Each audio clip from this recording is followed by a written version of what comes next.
Happy birthday, dear Sharon. Oh, Patty, how sweet you remembered. Well, I would have called you earlier, but it has been one of those days. Yeah, I know. Me too, me too. Have you talked to Stan? Yeah, he called this morning from Paris, and he swore he'd be home in a few days. Boy, is that going to be some reunion. Oh, I know, I know. Oh, I can hardly wait. Say, what are you doing now? Absolutely nothing. Could you, stand some company? I'd love some. Come on over. We'll have a birthday drink. Great. Is it okay if I, ask JR to come along? Fine. Good. We'll be there in a few minutes. Okay, terrific. Bye-bye.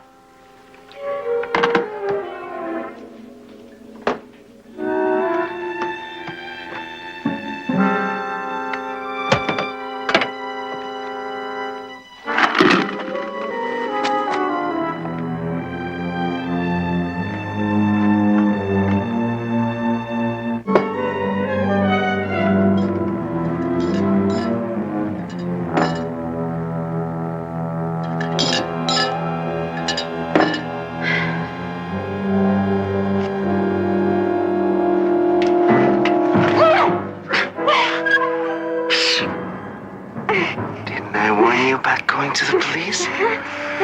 Didn't I tell you what would happen? No, don't do anything you'll regret later. Okay?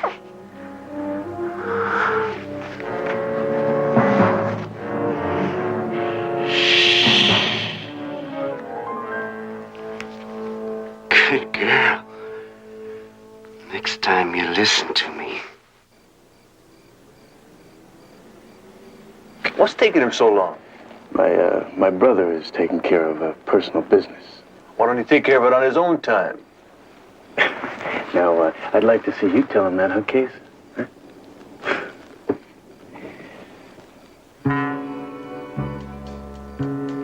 That's it. Let's go.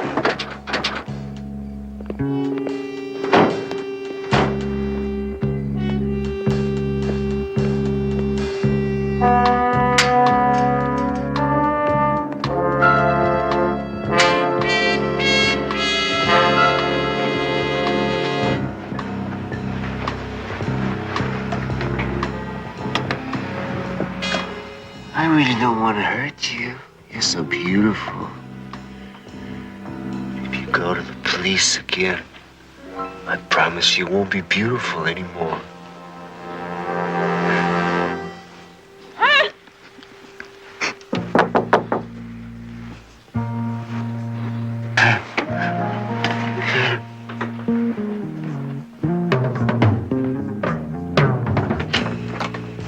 Make it fast.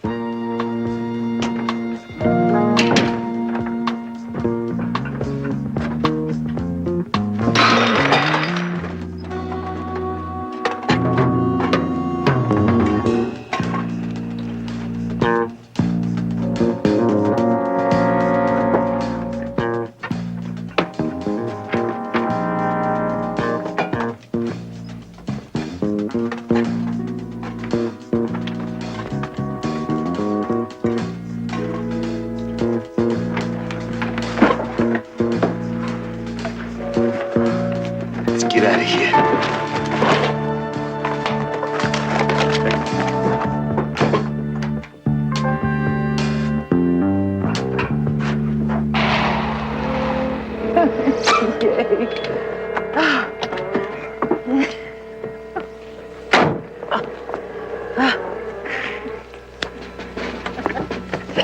Okay. Oh. There. You didn't really expect to carry this thing by yourself, did you? Oh, shucks, you've discovered the real reason for your invitation to the party. What do you got me here anyway? A set of dishes. Oh.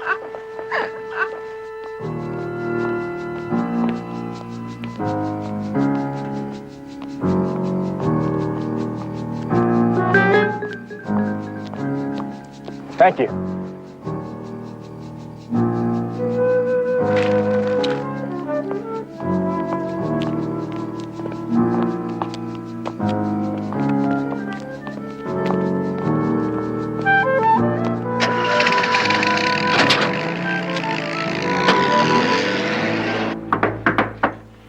We are here.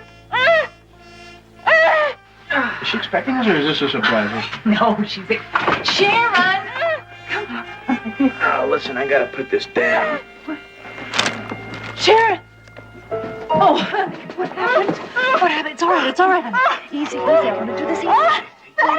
It's all right, it's all over. I'm gonna call the police. Honey. No, don't call them. Honey, you have to report it. No, don't call the police. No, please. All right, it's all right. It's all right, honey.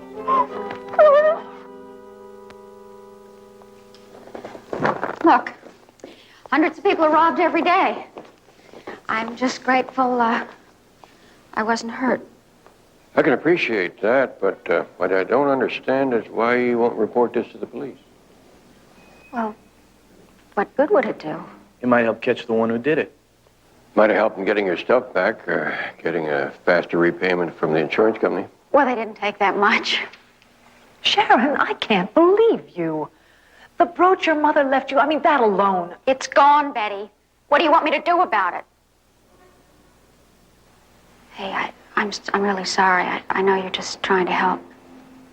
Why won't you tell us what you're afraid of?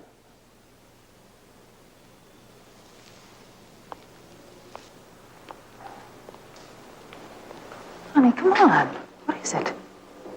Listen, we're all your friends. Tell us. Betty, you don't understand. I wasn't just robbed. One of them raped me, too.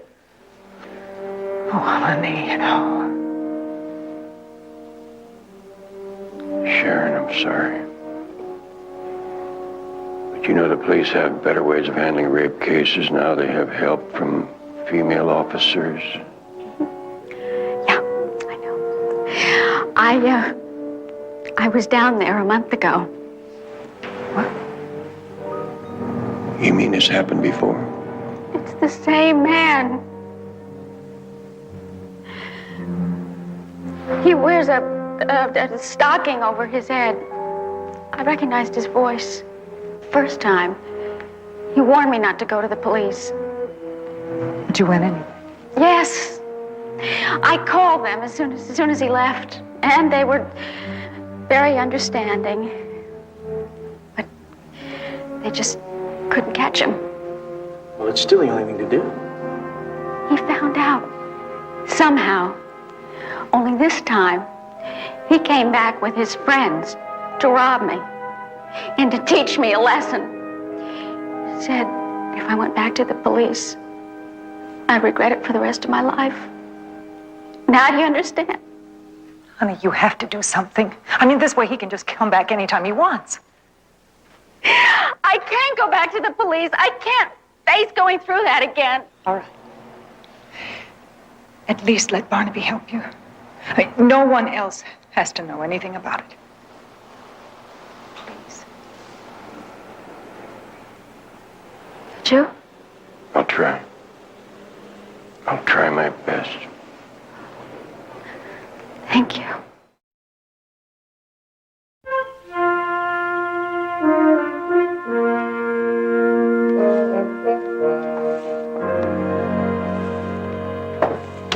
You two guys going to make a career of this one job? Maybe if you work your back as hard as you work your mouth, we'd be finished by now. Wise guy. Just finishing up, Mrs. Cunningham. Your husband will think you brought new carpets. I'm glad you could fit me in before he gets home this weekend. I can always find time for a good customer. It's still a little wet, so you better walk on the papers. I'll send somebody by tomorrow to pick them up. Oh, I'm leaving early in the morning. Could you make it after 4? No problem. How much do I owe you, Mr. Otis?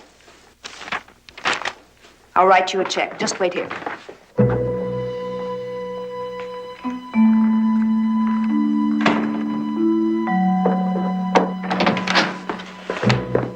What are you doing? I've got a little soap on the bottom of this table, just wiping it off. There. See? Good as new. Thank you.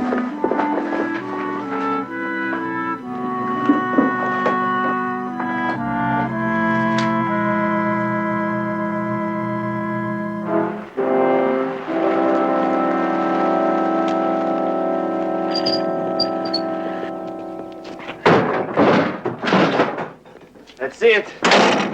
Okay, let's go. Oh, that's okay. My brother's waiting.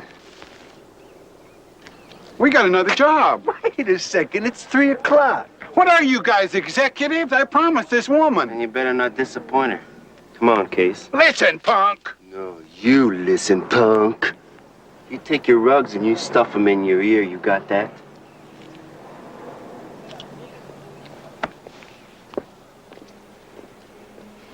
You guys are fired. You hear me? You're through. Yeah.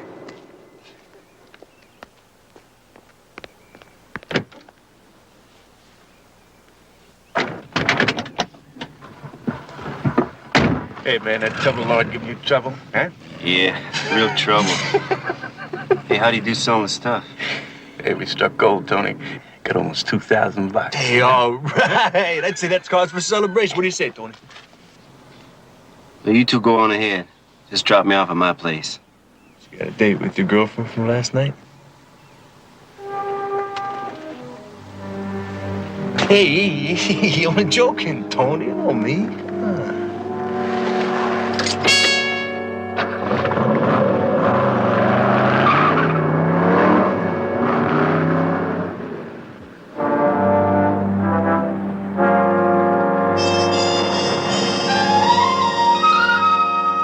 This is a brochure, ain't? I knew it. The minute your secretary described it on the phone. You know, she tried a dozen pawn shops before she came to me. But like the sign says, you want the best deal in town, you come to Mel's first. Well, I hope she remembers that. Barnaby, according to this receipt, it was pawned by a Mr. J. Smith. Doesn't have much imagination, does he? I checked that brooch with the police stolen property list, and it was not on it. This Mr. Smith, what did he look like? Average. Not, you know what I mean, about 27, 26 years old, dark hair. Any scars or tattoos? No, not that I noticed. Wait a second, there was something a little funny about him. What was that? He wore a gold earring on his right ear. Wait a minute, that sounds like the guy I saw leave Sharon's apartment building. And I never noticed it before. Before? And you've seen him other times? Yeah, but not here, not in the store. Out in the neighborhood. It seems to me I kind of ran into him once in a while. Well, if you run into him again, give me a call. Sure thing. Thanks, man. Right, oh, excuse me, what about this? Oh, somebody from the police department will pick that up. Right, I was worried. See, J. Smith. Oh, boy, not business. Barnaby, I think I'll hang around for a while. In case the guy comes back. Yeah, it's a possibility. You know, I'll check around, see if I can find anything. Okay, stay out of trouble.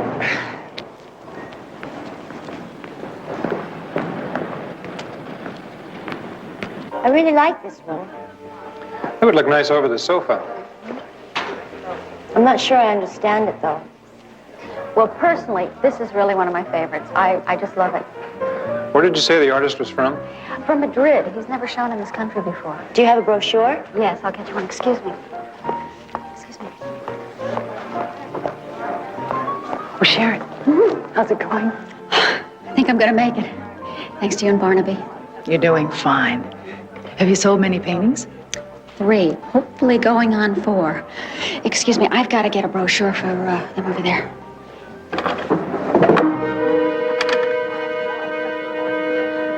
Oh, no. What is it? He's here. Is this a photograph from your album? He's here.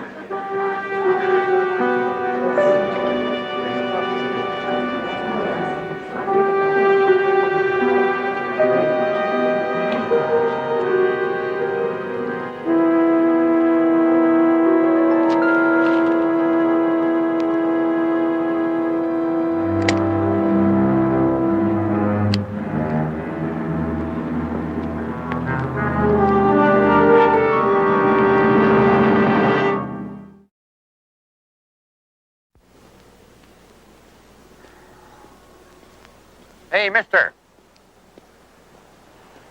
You the one looking for the dude with the ear stud? Yeah, what have you got? What makes you so sure he hangs around down here? Well, I'm not sure, but I've been told he's been around. Have you seen him? I think I got a name that fits your friend with the earring. Well, I think we can do some business if you're right. Step into my office.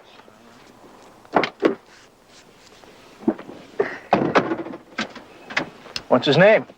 Try Vic Slayton. Bad news, a punk, and I wouldn't want to tangle with him. You have any idea where I can find him? I spotted him going into a joint called the Kit Kat. The Kit Kat, where's that? Not far.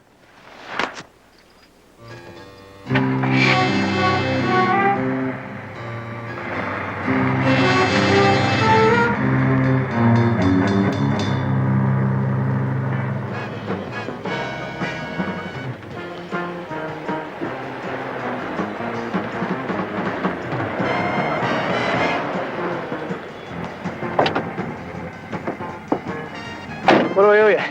$10. $10 to go around the corner? Sure you never worked in Chicago?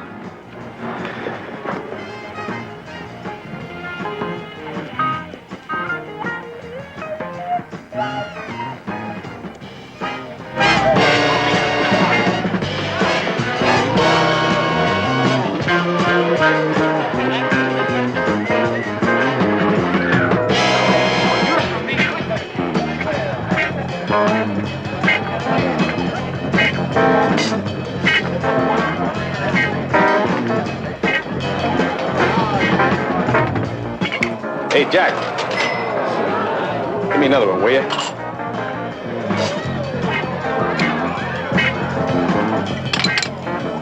Don't look now. The guy who's been asking all over about you? Excuse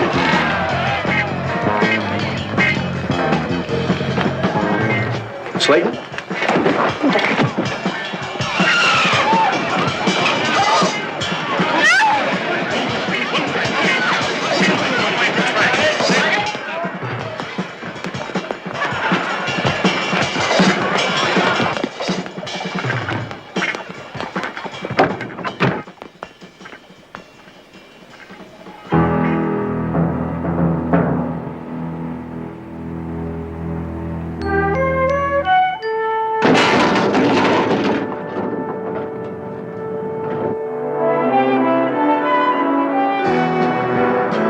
Mr. Jordan, I got your name from the superintendent at 29732 Wilshire Boulevard.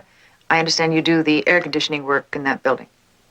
Well, the reason I'm calling, do you have a man by the name of Vic Slayton working for you? Well, he's above medium height, the brown hair. He wears a gold earring. In his ear. Yes, sir. Well, thank you very much. Bye. Yeah, I know, Lieutenant. I wish I had more, too, but all I've got is a name. Vic Slayton. No, I'm not sure he's a member of your union. I was just hoping that... Okay, thanks. Well, thank you, Lieutenant. Lieutenant Biddle is going to run a make on Slayton. He'll be in touch as soon as he gets anything. You do have a man by the name of Vic Slayton working for you? Could you hold? Barnaby, line 2. Not Vic, his brother Tony.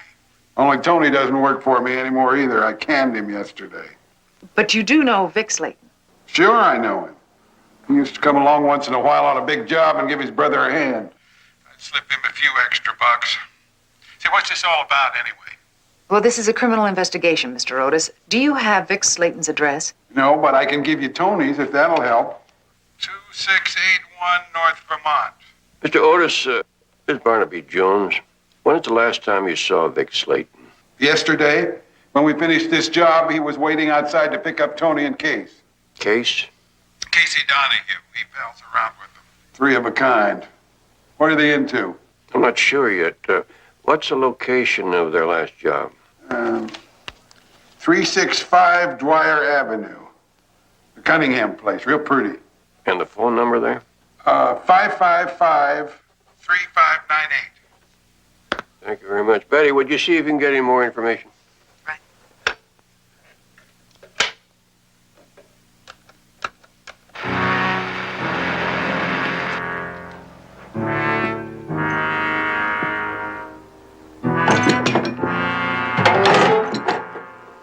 Just like buried treasure.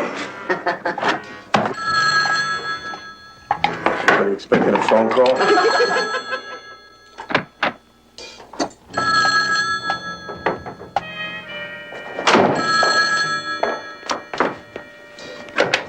Hello? Miss Cunningham? Yes. My name is Barnaby Jones. I'm a private investigator. I don't wish to alarm you, but I have reason to believe that your home may have been set up for a burglary. My house? I don't understand. I just walked in. I've been out all... Mr. Jones, there is someone. Miss Cunningham. Miss Cunningham. Let's go get it. Betty, call the police. Tell them to alert all units within the Cunningham area. They may be there already. You shouldn't have changed your plans, Mrs. Cunningham. You weren't gonna be home all day. What do you want to do with it, Tony? She saw us, didn't she? No, please. I won't. You won't? What? Tell anyone? Call the police? It'll be our little secret. Hey, Tony, why don't we just tie her up and get out of here, huh? She knows who we are. You know what I mean? I'm not facing murder one. He's right, Tony. We'll be in big trouble. They'd never stop looking for you. Tony, we got enough to take us anywhere we want to go. Let's get out of here before it's too late.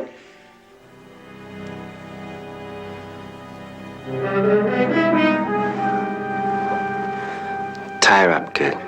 Lock her in the closet. Oh.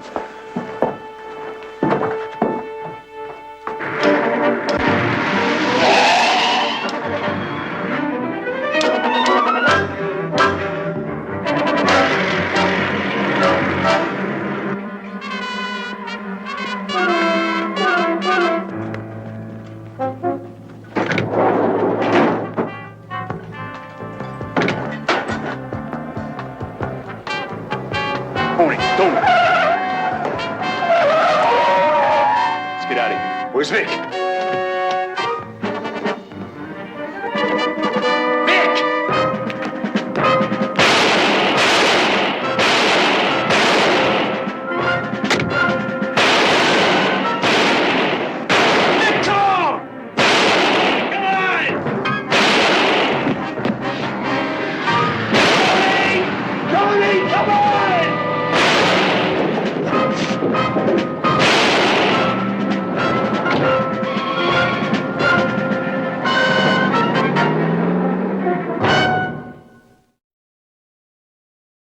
Anything else you can remember to identify?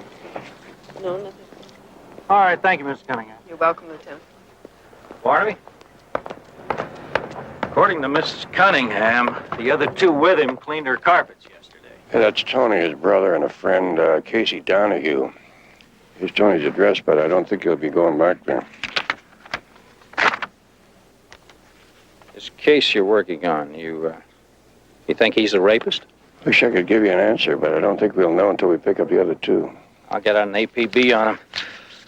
But from now on, we're in this together. Keep me informed. You got it, Lieutenant. I just gave you the down payment.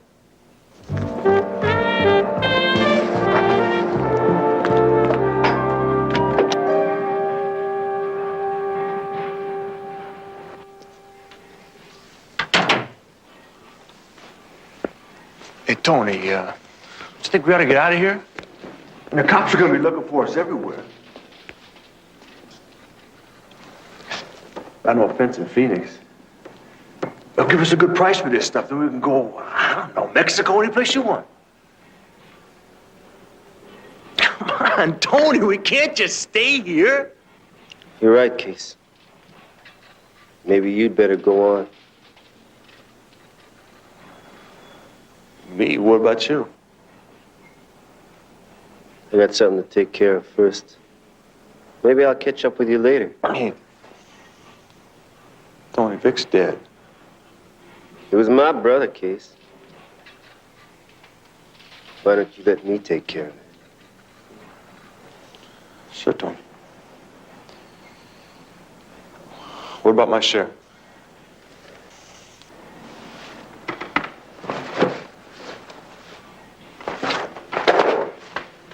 Fair enough? It's more fair.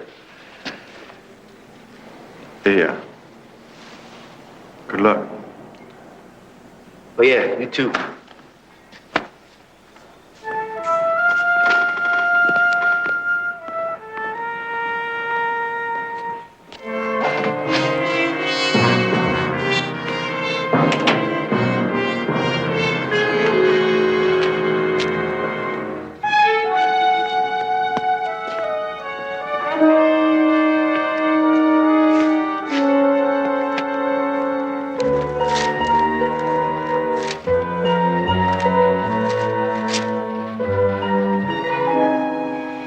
Stan's due home today.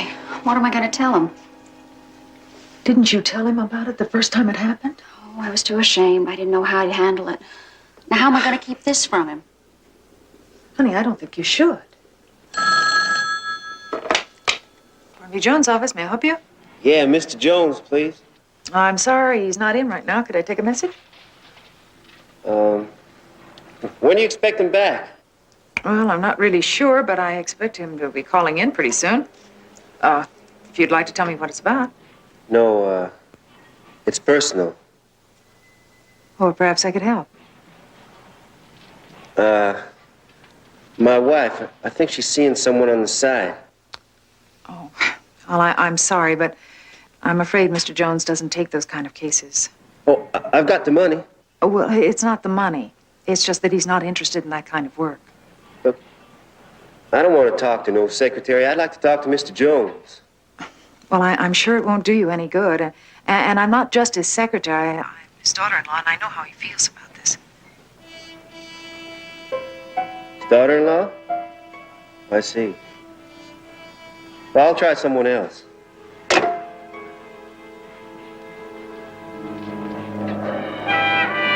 There was this chick who used to dance in one of the clubs down here. A cute kid, Carol Ann, but she danced under the name of Ambrosia. Well, anyway, she started going with this guy, Casey something or other. I never saw him, but he might be the one you're looking for.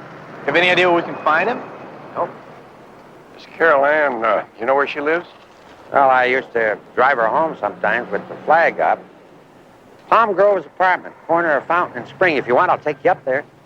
No, thanks. I understand it's cheaper to hire a limousine.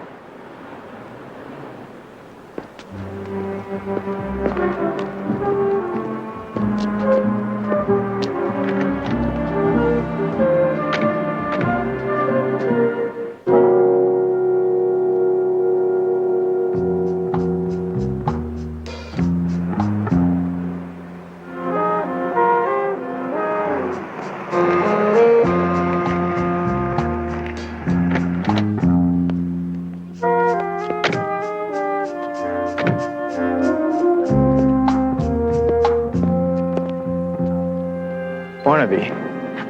That looks like the van that was parked outside of Sharon's apartment that night. Let's take a look.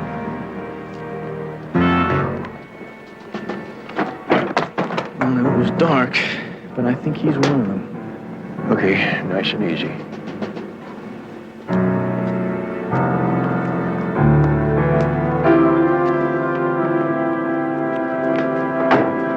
Casey! Yeah. I'd like to talk to you. About Slayton. Hold it, Casey. Don't even twitch.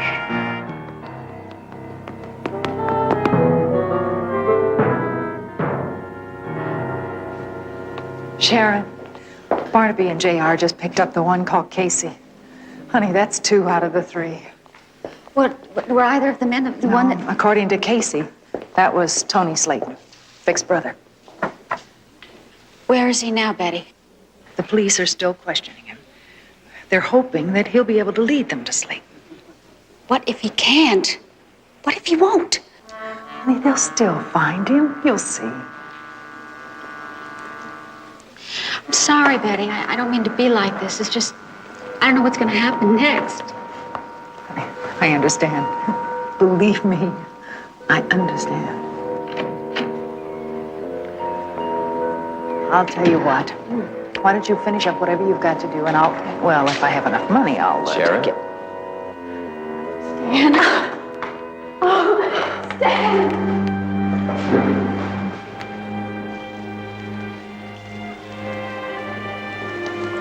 I came right from the airport. Hey, why the tears? I'm just happy, that's all. And a girl cry. Sure. Well, look, you two, I will see you both later, all right? Betty. Don't bother, I can find my way out. It's good to have you home. Thanks.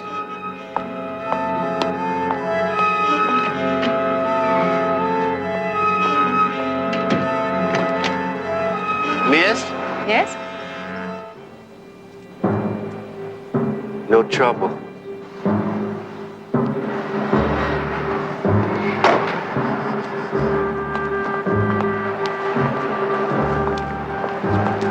you drive.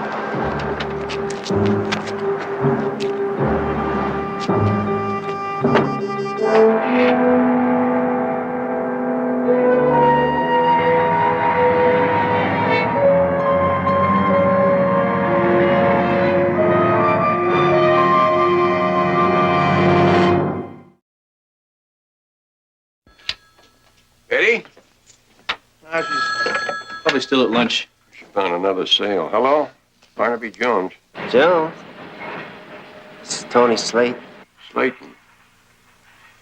I'm glad you called. I wanted to talk to you. Yeah? I think you'll also be interested in who's with me. What do you mean? What I mean, Jones, your daughter-in-law? I got her. What are you trying to pull, Slayton? She's here, Jones. And if you don't want to hurt, you do as I tell you. Let me talk to her. Sure, but don't get cute. Barnaby? Are you all right, Betty? What? I can't hear you. There's so much That's machine enough. All right now, Jones, you listen real good. Because I'm not going to say it again. What is it? We're going to make a little trade. Sharon, for your daughter-in-law. I can't do that. And you better stop making funeral plans for Betty. Now, you know the foothill turnoff about a mile past Newhall? Yeah. If you take it till you get to Camel's Junction, it's just a little road, so you better look sharp. Turn right and drive until you get to an old shack. You can't miss it. It's the only one up there. And Jones, I won't be able to miss you. Because from where I am, I can see for miles. If anyone's following you, if anybody gets out of that car, Sharon, Betty's dead. Slayton is going to take a lot of time. What if I can't find Sharon? That's your problem, Jones. Find her. Like you did my brother. You got till 4 o'clock. And if you're 1 minute late... They've got Betty, huh? Yeah. We got less than 2 hours. You have any idea where he's calling from? No. Not much chance there with a phone in that old shack. Wait. There was some heavy machinery noise in the background. That means he's probably still in the city. Yeah. Let's go, Jedediah.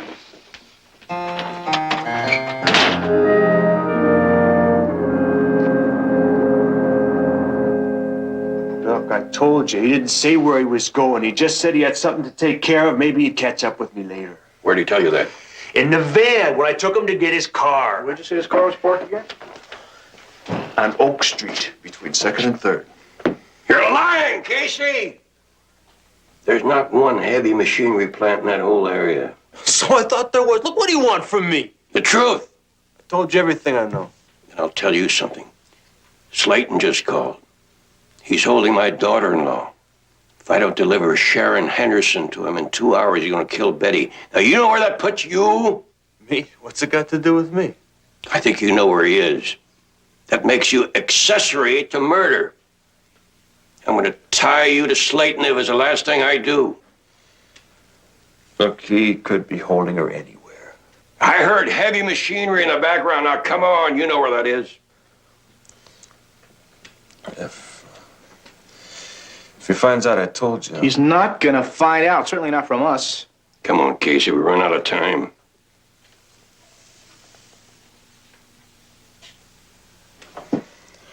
It's this warehouse. We used to meet there when we were going out on a job. Where? Lincoln. Just off San Pedro.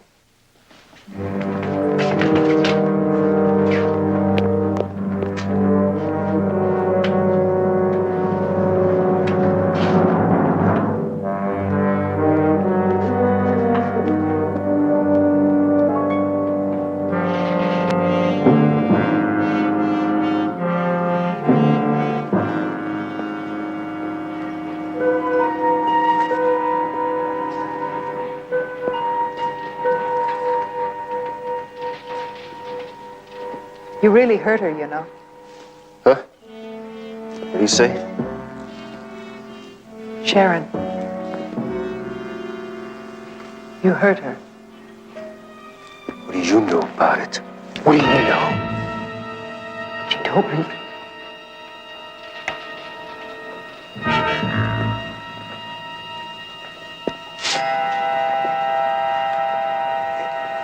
It didn't have to be like that, you know. It could have been nice. How? You never even gave her a chance. I gave her a chance. When? When I first met her, I gave her a chance to get to know me, get to like me. We were doing work in her building. I used to watch her go in the morning and come home at night. Sometimes I'd say hello to her. Once I even told her how pretty she looked. She laughed. She said she'd just come back from the hairdresser. But she said it was nice that I noticed. That's when I asked her out. You asked her out? No. I wanted to ask her out. Won't you listen? So I followed her to her apartment. And all the way over there, I was practicing what I was going to say to her.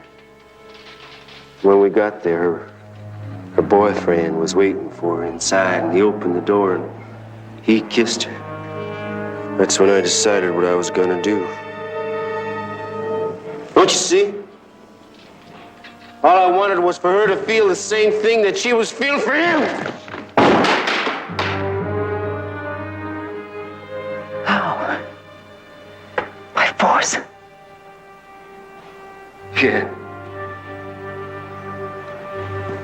But I don't care about her anymore. Then why do you want her back? To finish it. Because I found someone I want more now.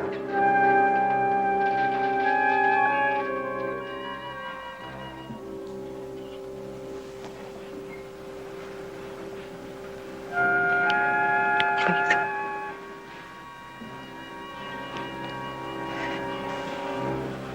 And I know you want me, baby. I know you will. Come on, let's get out of here.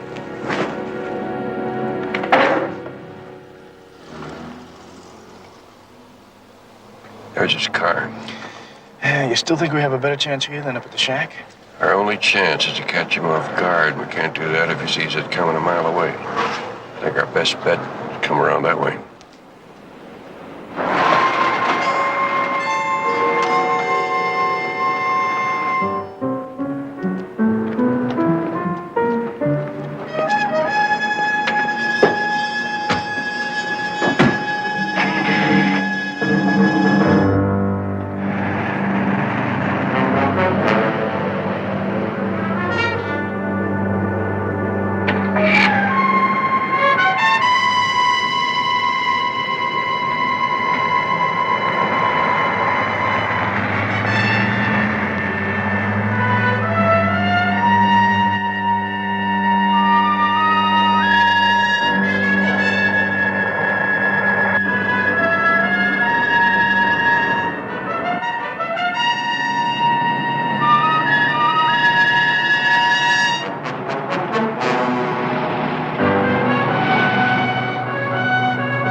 What time is it? It's 3:30. How much further till this turnoff? Just down the road a piece. You know, Barnaby, as soon as he sees that we don't have Sharon with us... I know, Jedediah, I know. But we're going to try a shortcut.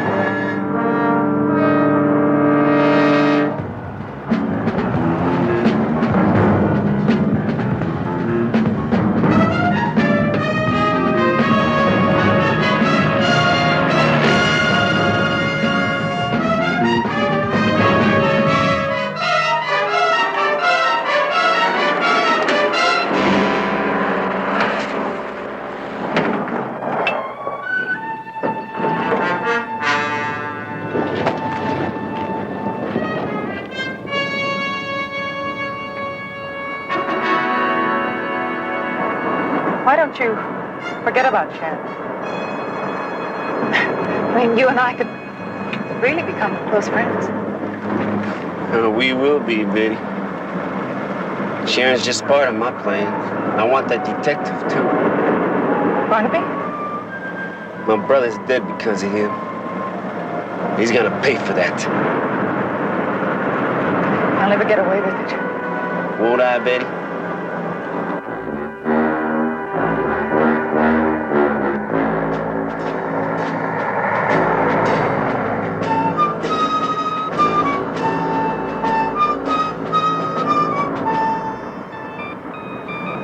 What's that?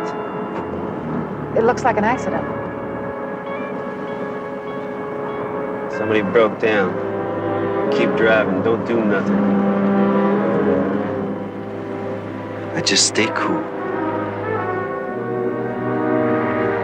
Sorry, I'm overheated. I'm really sorry. I ran out of gas. Stop! Freeze! Drop it, Slayton, or you're dead.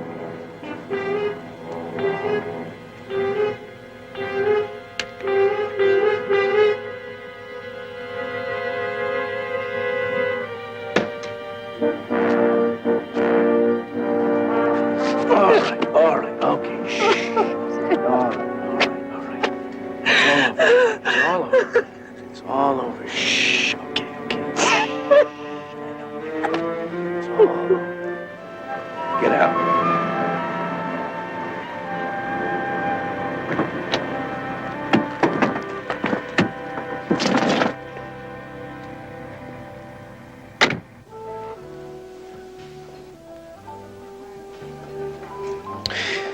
Well, what do you think, eh? J.R. Jones, is that you? Well, now, how many other J.R. Joneses do you know? Not offhand.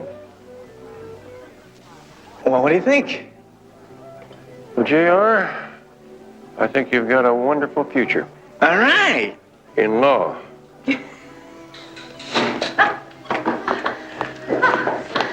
Well, Betty, I told Stan everything you told me to tell him. And? And he was very angry. What, are you joking? He was very angry at me for not telling him the whole thing sooner. You were joking, you. Anyway, what I wanted to do was, I wanted to kind of get, well, you know, it was, wait a minute, I like that. Bring it in,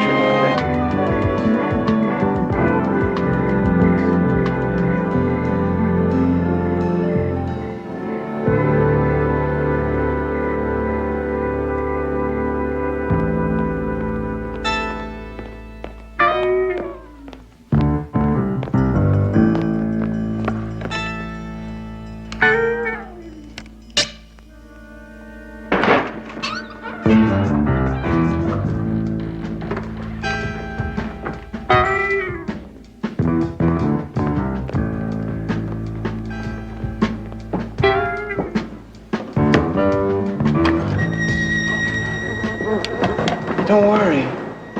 They can't get out till we let them out. Look, I don't know about this, Jeff. I mean, you know, sometimes people can die from bee stings. What a shame. Dan Kemper couldn't flunk me and fail at my graduation. Come on.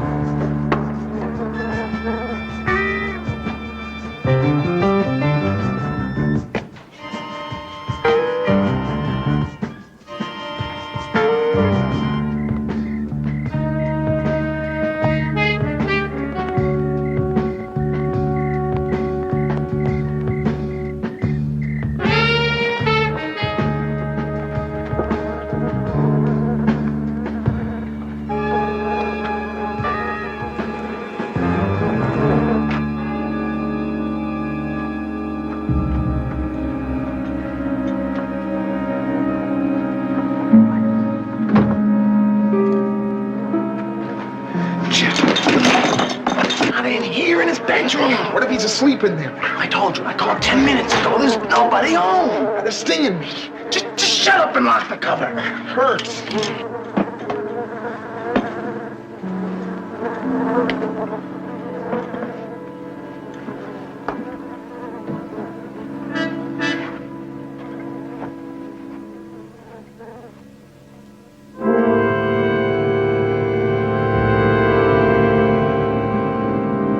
Oh my God. How about that? He's dead. He sure is. Jeff, we did it to him. You screwy. All we did was shake him up a little with some stunts. Hey, we better get out of here. Come on, let's go.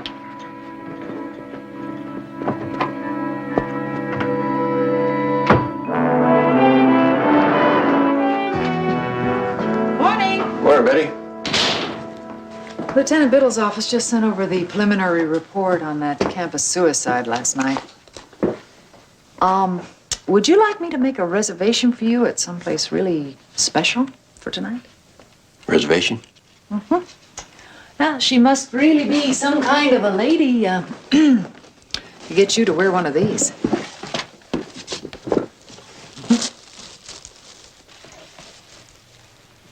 Tuxedo?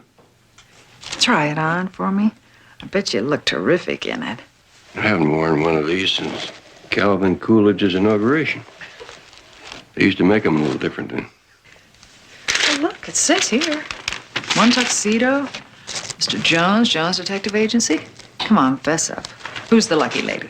Well, whoever she is, obviously, I wasn't intended to take her out. Where's Jedediah?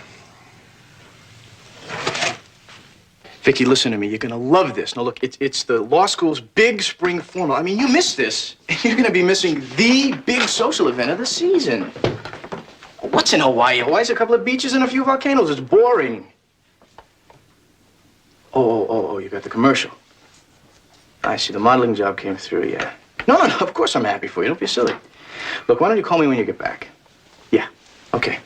I'll talk to you. Goodbye. What's the matter, JR? Can't you get a date? Well, I'm afraid it's an epidemic of everybody having the busies. Well, before you try to cure the epidemic, maybe you can clear something up for me. This garment was charged to a Mr. Jones. Was that Casey, John Paul, or yours truly? Well, now listen, Barnaby, I had to charge it to you because I was a little short of cash, you see, but I promise you that I'll pay you back after the first of the month. Yeah, I know. Day late and a dollar short. Come on, I'll give you a chance to make some overtime. Where are we going? Rutledge College. Oh, Rutledge College. Hey, relax. It's co-ed. Maybe you can find a date there. Good thinking. Good thinking.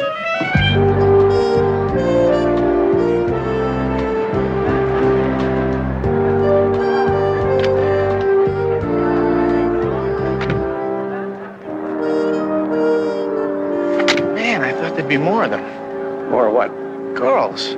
Thought we'd be up to our eyeballs in co-eds here. Well, this is a spring vacation, Jedediah. A lot of students go home for the holidays. Not all of them.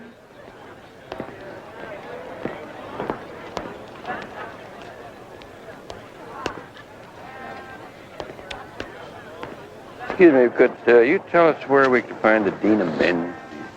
Yeah, Dean Carson. He's right over there. Thank you very much. Come on, Jedediah. Jedediah. We'll talk about it later. Dean Carson? Yes. Is there something I can do for you? Well, nothing that couldn't have waited until after your conversation with the young lady. The young lady's my wife. My name is Barnaby Jones. This is my associate, Jedediah Jones. Oh, yes, you're the private investigators. The Board of Governors insisted on hiring you. Not quite sure why. The police are already insisting it's suicide. The gentleman who spoke to me on the phone said that Mr. Kemper had been the object of student pranks and harassment, and I understood that's what we were to investigate. Student pranks? It hardly seems a matter for private detectives. Well, I guess your Board of Governors feels that the fact the professor is dead is serious. They want a complete investigation of the whole matter. I'm sure that has nothing to do with Kemper's suicide. He was a new, young instructor, anxious to prove himself in a tough teaching assignment. I think the pressure's just got to him. I wonder if we could see where it happened. Kemper kept a ground floor apartment. 4B. I won't go with you if you don't mind. I was there when they cut him down. Yes, I can understand that. Well, we appreciate your cooperation, Dean.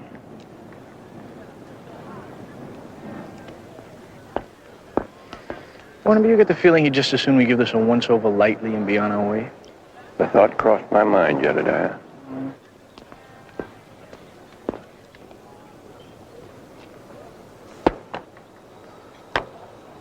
Monty, throw the ball, will you? Monty, the ball. It's terrific. With an arm like that, you should throw for the majors. I can't help it.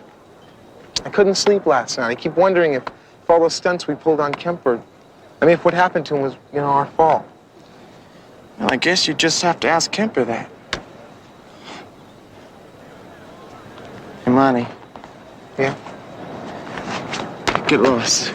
What? Karen. Jeff, I was off campus last night. I just heard. Is it true? Yeah, Karen. Your boyfriend strung himself up. They took his body away an hour ago. God, why? Oh, come off it. You really that broken up?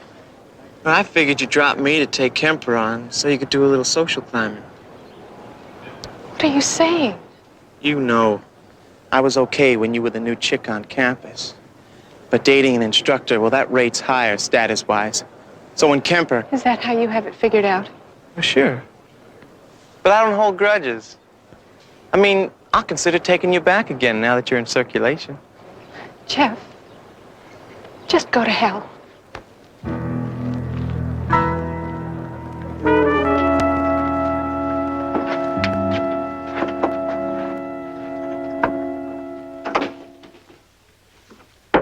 Sorry, we didn't know anyone was here.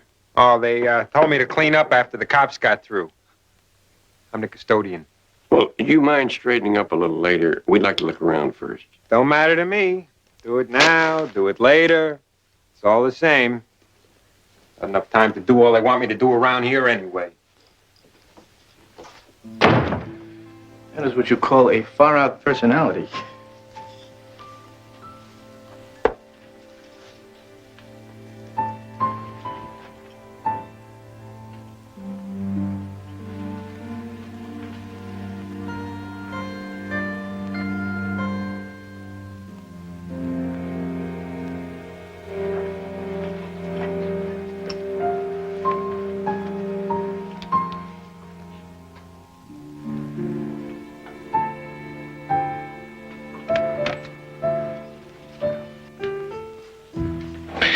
It's a funny thing. This guy had a good tape deck, very professional recording setup for dictation, but there isn't one tape here anywhere.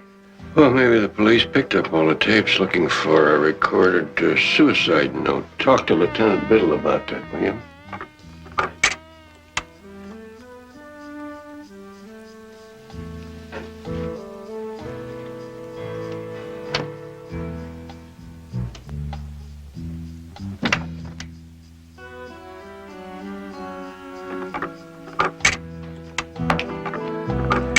Oh, not one lousy tape.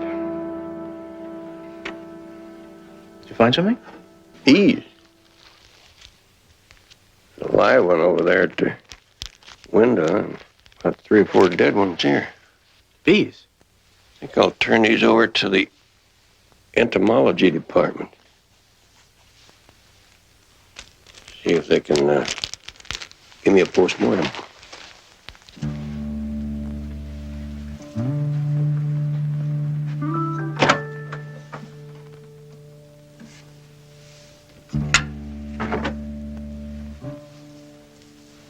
Doesn't it seem odd to you that somebody would rip a light cord off a lamp in order to make a noose when he's got a perfectly good rope here in his closet? Well, maybe he forgot it was in there. Maybe. Well, you've seen enough. Seen enough to make me start wondering. Let's go, Jedediah. It's obvious what happened to these two. Somebody swatted them. For the others, you're right, Mr. Jones. Their stings are gone. Well, some bees die after they lose their stingers, don't they? Right you are. There's something else about these bees. They were stolen from this lab. What, they've got brands on them or something? No, but they're a variety we imported from Canada. I've been trying to develop a strain resistant to cold weather to extend their nectar gathering season and increase honey production. And you recognize these as some of your Canadian bees? Sure do. Somebody forced the lab door last night, but I didn't see that anything was missing. Somebody must have opened this case. Half of them are gone. I'd like to know what numbskull pulled a stupid stunt like this. Well, maybe we can find out. How? Possible that some of the bees may have stung Kemper before he died. I'll check with the coroner, and I'll check with the student health service, too.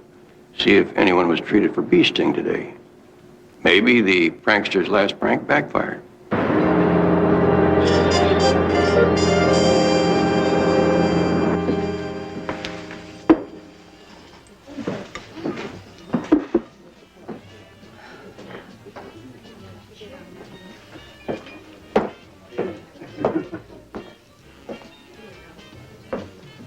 What's with you? This is not like you running off in the middle of the afternoon to get drunk. I'm not drunk. It's not for want of trying, but I'm not. No? Well, then maybe we can finish our conversation about you and Dave Kemper. Did it ever occur to you I might be a little upset? You know, he's lying in the morgue right now. Your respect for the dead is very commendable, Doris. But it's your devotion to the man while he was living that I'm talking about. Are you sure you know what you're talking about? All right. Let's talk about some pieces of old English silver which had been in my mother's family for generations. I just happened to notice them in the window of a shop where you sold them a month ago. I was going to tell you about that. Were you? Were you also going to tell me that the money you got from them went into your personal checking account to cover a check that your stub says was paid to cash, but when it came back from the bank, it was endorsed by Kemper? Were you going to mention that? You have been busy, haven't you? All right, I gave the money to Dave. But it isn't what it seems now. You've got to believe that. I'm sorry. What else can I believe? What is with you in this jealousy? It's getting so I don't even know you anymore. It wouldn't surprise me if you killed him. No! Doris, for God's sake.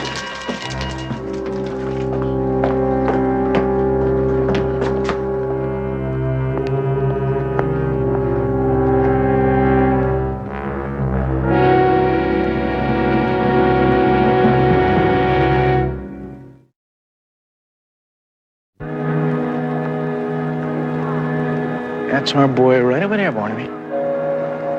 Let's get acquainted. It's just natural. Oh, listen, we'll see you around 7, okay? All right, good. Bye-bye. Monty Anderson? Yeah? Wonder if we could ask you a few questions. About what? David Kemper's death. We were hired to look into it. Yeah. Sure, I guess. Why do you want to talk to me? Well, we were talking to a nurse over at the student center, and she gave us your name. She said she gave you first aid for bee stings this morning. I was just curious as to how you got stung. Well, I don't know. It just sort of happened. Could it have happened when you were letting some bees loose last night in Dave Kemper's apartment? In the first place, those aren't bee stings. He was stung by wasps. We were hiking in the woods yesterday, and we saw a nest, and Monty wanted to collect it for biology class. Only the wasps had different ideas. Right, Monty? Yeah, it was really dumb of me. I could have gotten stung worse. I don't recall hearing your name, sir. Oh, it's Jeff. Jeff Saunders. Oh, hi. Are you acquainted with Mr. Kemper? I'm sure. I was in his poli-sci class. Look, what's this all got to do with Kemper's suicide? We were told that there had been some malicious pranks played on Mr. Kemper, and one of the theories was that possibly it was somebody in his class that wasn't getting good grades. Are you making passing grades, by the way? As it happens, I pulled a B+ on my midterm in poli-sci. And I think you're trying to make a whole lot out of nothing. See you around. Well, it isn't too difficult to see who the brains in that pair is. Jumped right in with that lie about the wasps, huh? Well, there's no way to prove that was a lie. But, on the other hand, maybe we ought to check his grades in Kemper's class. Well, the administration building's right over there. Let's do it.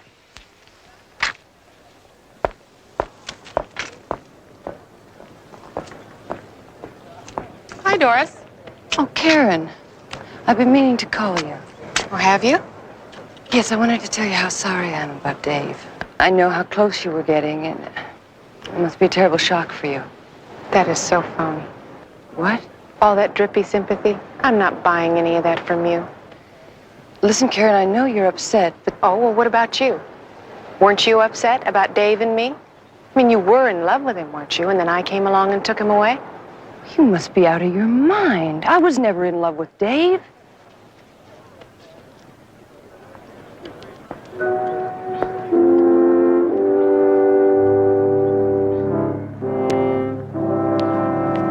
Barnaby! This was fun. Thank you very much. Appreciate it. Oh, well, I've been looking all over for you two. I just finished talking to Lieutenant Biddle. Does he know anything about the Kemper tapes? There weren't any. His men scoured that apartment from top to bottom. They were looking for some sort of suicide message. There wasn't tape 1 anywhere in the apartment. Well, it doesn't make sense with all that tape equipment around. Did he have anything else to say? Only a message from the coroner that there were no bee stings on Kemper's body. Does that mean something? Could mean that he was already dead by the time they released the bees in his apartment. Oh, I started the background check that you wanted on Kemper. I got the copies of his transcripts from the administration people here, but there are a lot of things that really don't match up. Things like what? Well, first of all, he was supposed to have played football in college back east. Lineman. But don't they usually put their big 200-pounders on the line? You sure do. Kemper was about 165, according to the coroner's report. That might have made him a running back, but never a lineman. Another thing, Kemper minored in art, won all sorts of awards. But I haven't been able to find a mention of any kind of artwork or connection with art since he's been here on campus. Maybe he gave it up? Maybe, but Jedediah, did you see any paintings or artwork in his apartment when we were there? Well, now that you mention it, no, I didn't. Nothing. Might bear looking into to discover who this David Kemper really was. You don't think he was who he said he was? One way to find out.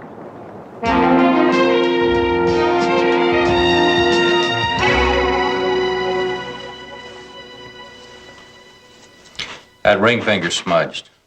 Better give us another go at it.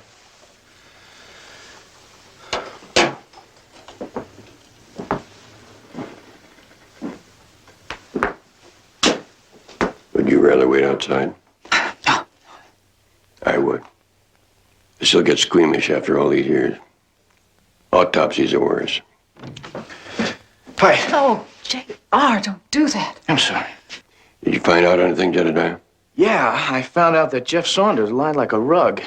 He never took the midterm exam in Kemper's course. As a matter of fact, he's well on his way to flunking political science, which would keep him from graduating with his class, among other things. What else? I lucked on with an administration secretary who once dated Jeff. She says he has wealthy parents, and he's been getting by on charm up until now. But she says his dad is fed up. Laid down the law and said if he doesn't graduate on schedule, he's going to cut him off of the pockets, maybe for good. Sounds like the boy had a lot riding on Kemper passing him. Or on running Kemper off the campus before he could fail him. I would say that Jeff Saunders has a few more questions to answer. I'll start these through for an ID check. I'll let you know as soon as I have anything. Thank you, Lieutenant. I'll be interested in learning whether the dead man is really Dave Kemper.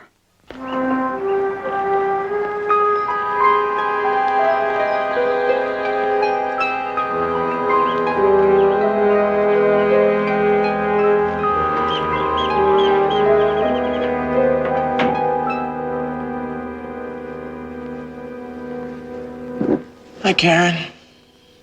Been thinking about my offer? I'm busy, Jeff. Well, are you too busy for me? Few of us less fortunate souls have to work our way through school. So unless you're going to check out a book, how about getting lost? You know, you keep talking like that, I'm going to think you don't like me anymore. Hi, Nick. Ooh, it's a heavy course. Good luck. See you later. Look, can't we go someplace where we can talk? Huh? I'm working. You want me to fix it? Where's the head librarian? Jeff, go away. Just get out of my life. If you don't leave right now, I'll call the campus police and have them take you out of here. You haven't got the guts.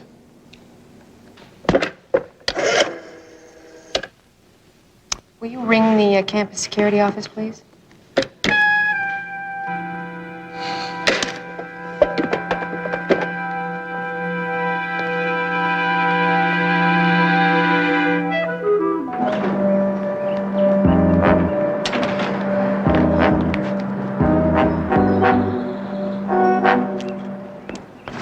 Alice, would you take over for me? I'm late for my break. Sure, Karen. Go ahead.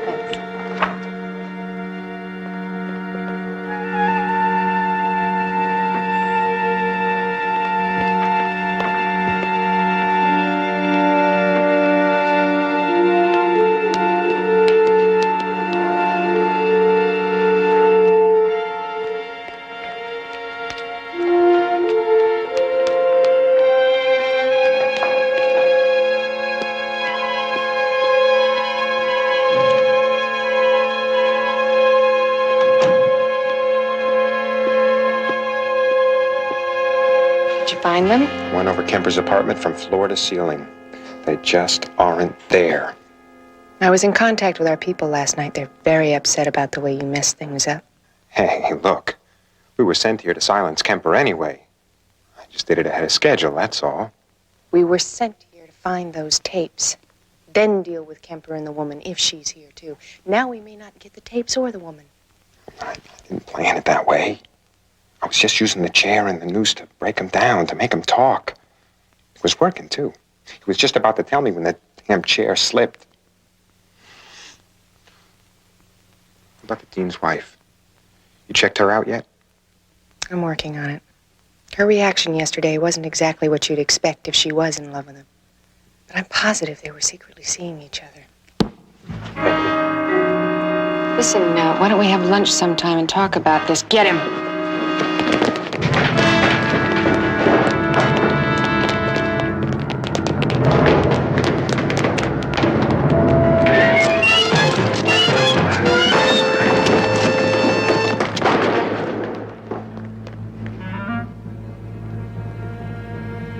Come on. Karen, please. Do it. I won't say anything. I promise. Karen!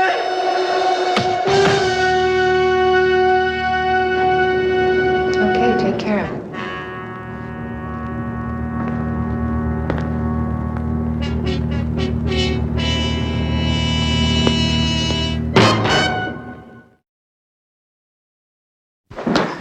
Barnaby, I just got off the phone with Lieutenant Biddle. He'd like you to meet them over at the college right away. Something happened. They found Jeff Saunders in the library basement. He's dead.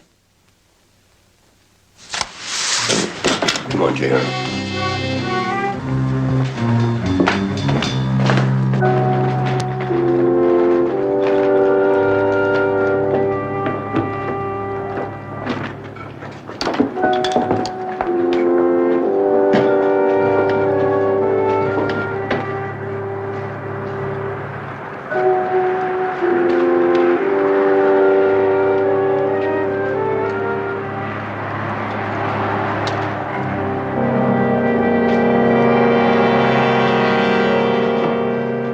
You were saying, Miss Bateman? Just that I guess I was the last one to see him alive. We were talking in there at the checkout desk where I work. Then I went on my break. I thought Jeff left, but I guess he went down into the stacks to look for a book. Slipped going down the stairs. That's what it looks like, all right. An accident.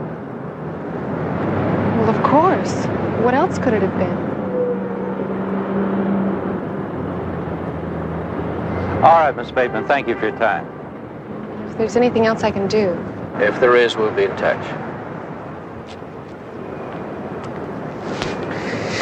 You know, I will bet money that Jeff is behind all those pranks on Kemper.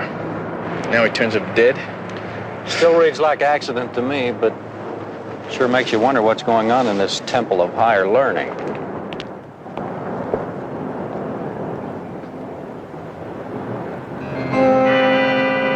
There's a familiar-looking face.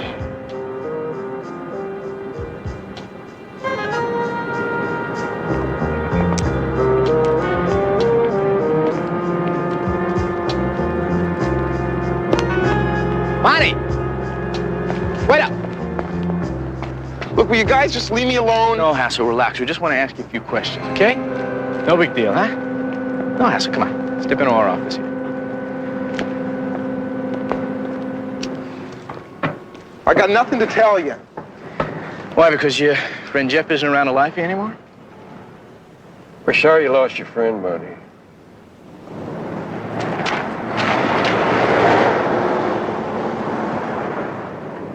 A lot of people didn't like Jeff. But,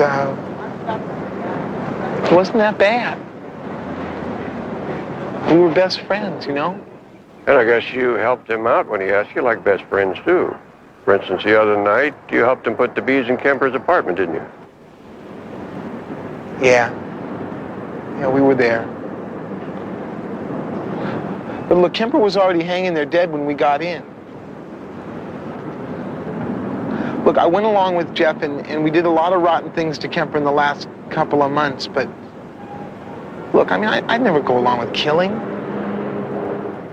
I expect you're telling the truth, son, but you're gonna have to talk this all out with the police, you know. I know.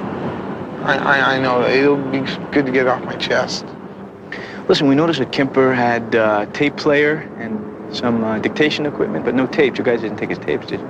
No, nothing like that. You see, word was around that Kemper was working on some secret project of his own, and Jeff wanted to find out what it was, but he never could.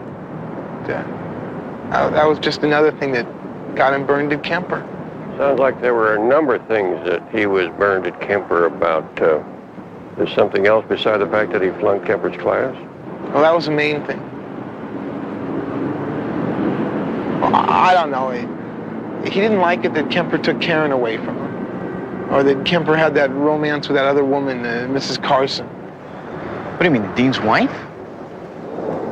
Well, this Kemper fella gets more interesting by the moment.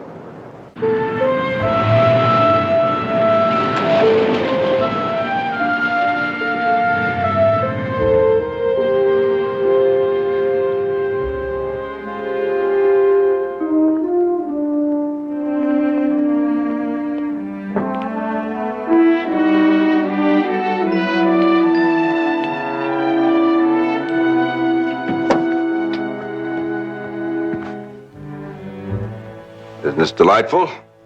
We had an unexpected visitor while we were both out. I think I scared him off. But he certainly was busy up until then. You afraid the burglar took these? Oh, thank God. I found them when I started straightening up. I wondered if he missed them, the way you had them squirreled away over there. Ray, don't torment me. What's on these tapes, anyway? Romantic interludes between you and Kemper? Is that what you really think of me? What am I supposed to think? With all the deviousness, the sneaking around, giving him money behind my back. Well, it's time I found out the worst. They say knowing beats guessing every time. Please give them to me. You don't know how important they are. That's what I'm going to find out. I may give them back to you, Doris. But first, I'm going to listen to them in my office. Please, if you ever cared anything about me, if you ever loved me.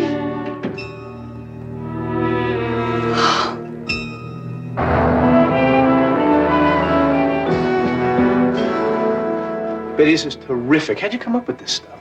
Once Lieutenant Biddle sent over the fingerprint identification report, it was really all downhill. Was there a real David Kemper? Mm-hmm, but he died 6 years ago in an auto crash in Nebraska.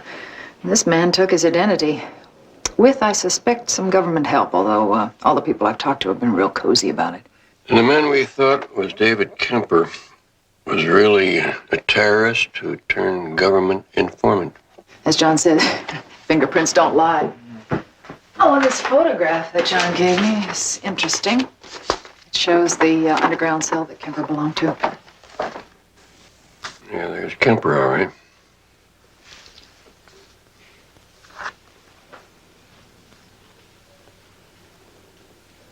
Well, small world. What am I looking for? The one with the glasses. Unless my eyes are playing tricks on me, that is the dean's wife, Doris Carson.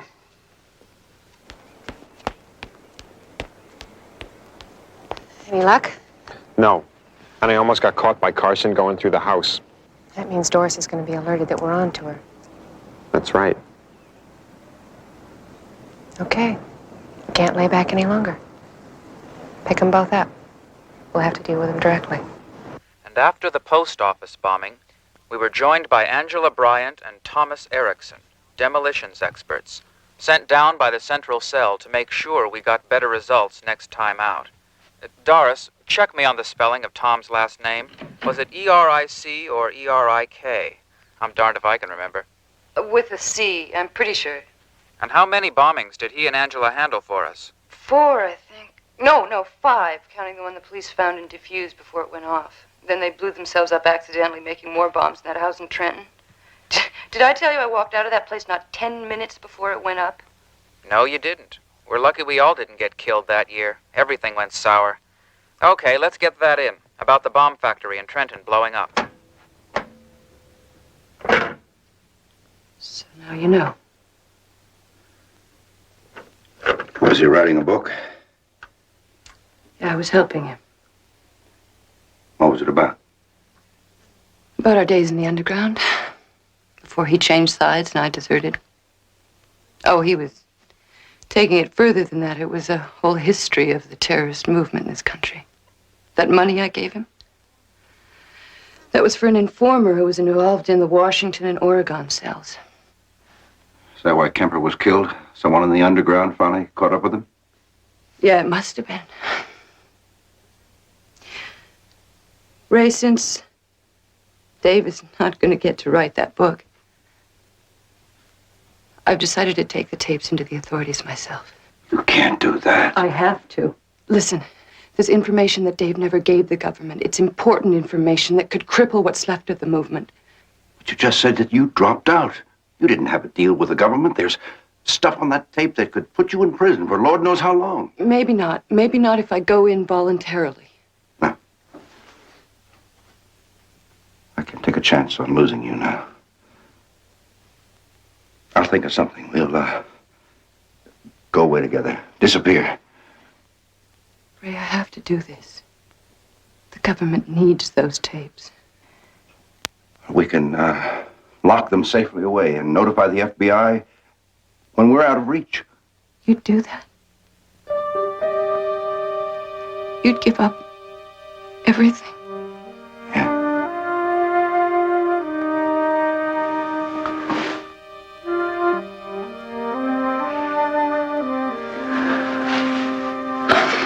Let me,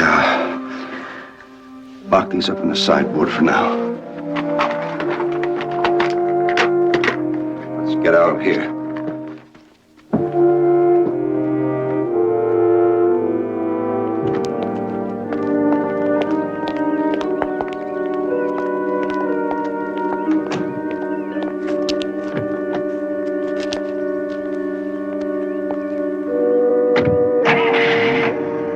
All right, stay calm. Now, you're gonna drive just where I tell you to, and you won't give me any trouble. Or your wife dies first. Let's go.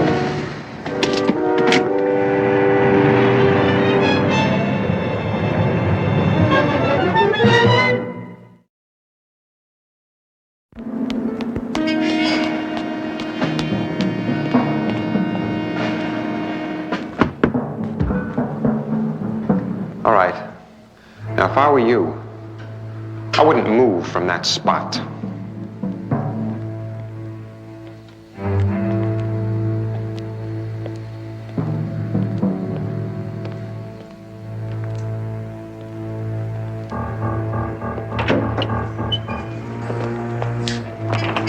sure nobody's gonna come in here? They lock this place up during the spring vacation. Only the custodian can get in. That way. Come on, let's go.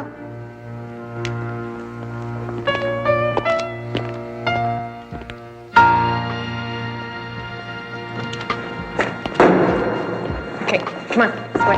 Come on now. Who are you really, Karen? I think we can figure that out without trying too hard. We want those tapes, Doris. I don't know what you're talking about, but listen, if you think you can do this, you're crazy. Oh, yes, I can do this. And more. You know, you were one of us once. You know what we do to traitors. The tapes. You'll never get your hands on those tapes. Gosh, hold it. That's all right. I want him to see.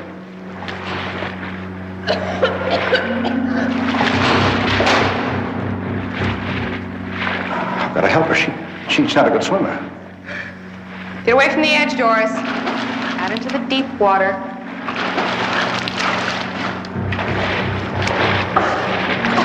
You can't do that. She'll go under. Yes, she will.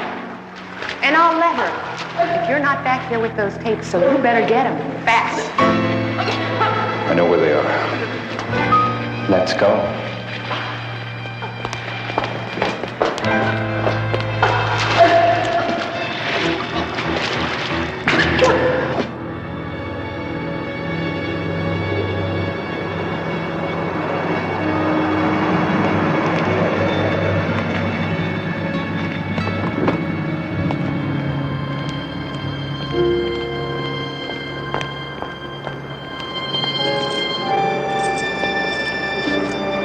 Well, maybe the dean knows where his wife is.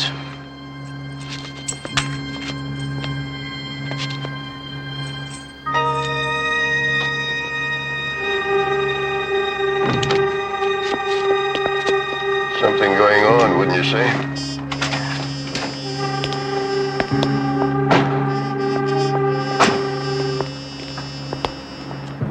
Come on, man, come on.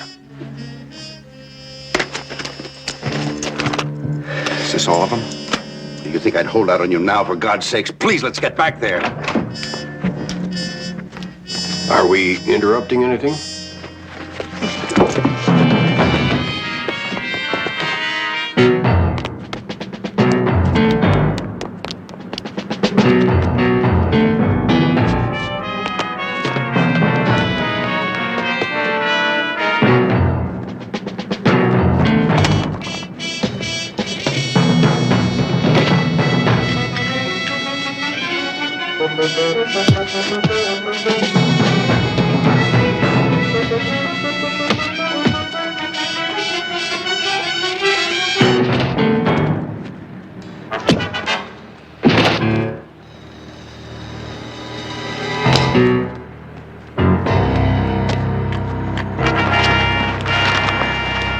I call the campus police. Hold him till they get here.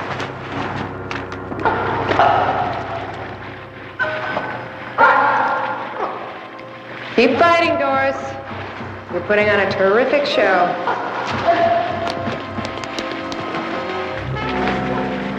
Put the gun down, Miss Bateman.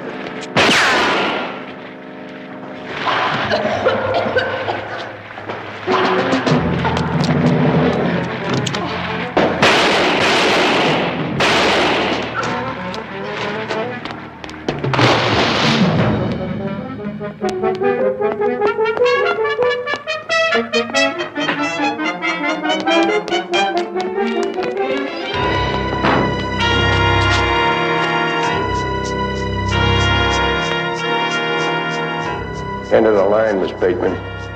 Drop the gun right there. Your underground days are over. Then you're gonna have to kill me. If your choice is martyrdom, you've got it.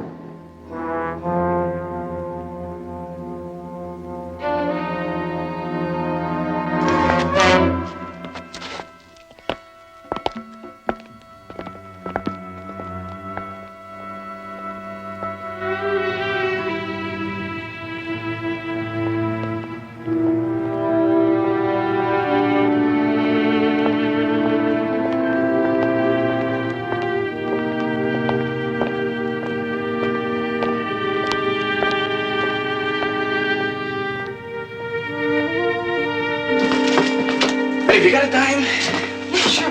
No, I forgot all about Irma. Crazy Irma. You mean you still don't have a date for this dinner tonight? Well, my problems will be solved as soon as I talk to old... Oh, no. What? I already talked to her. I forgot. I give up. You know, JR, there still is someone that you could ask who would be more than happy to help you out. Who? Her name's Betty.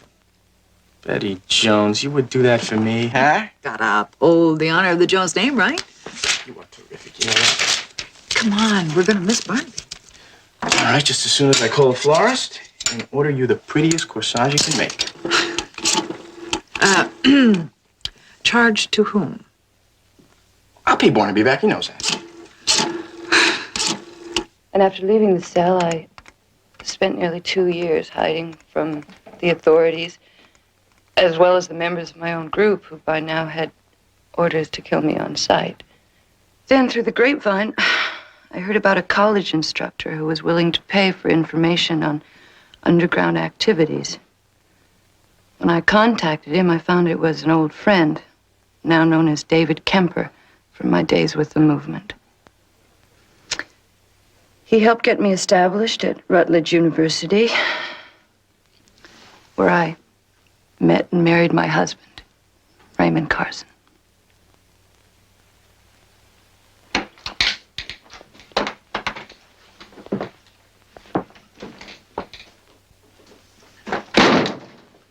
That girl could have dropped those tapes in the trash and not opened up to anyone, you know.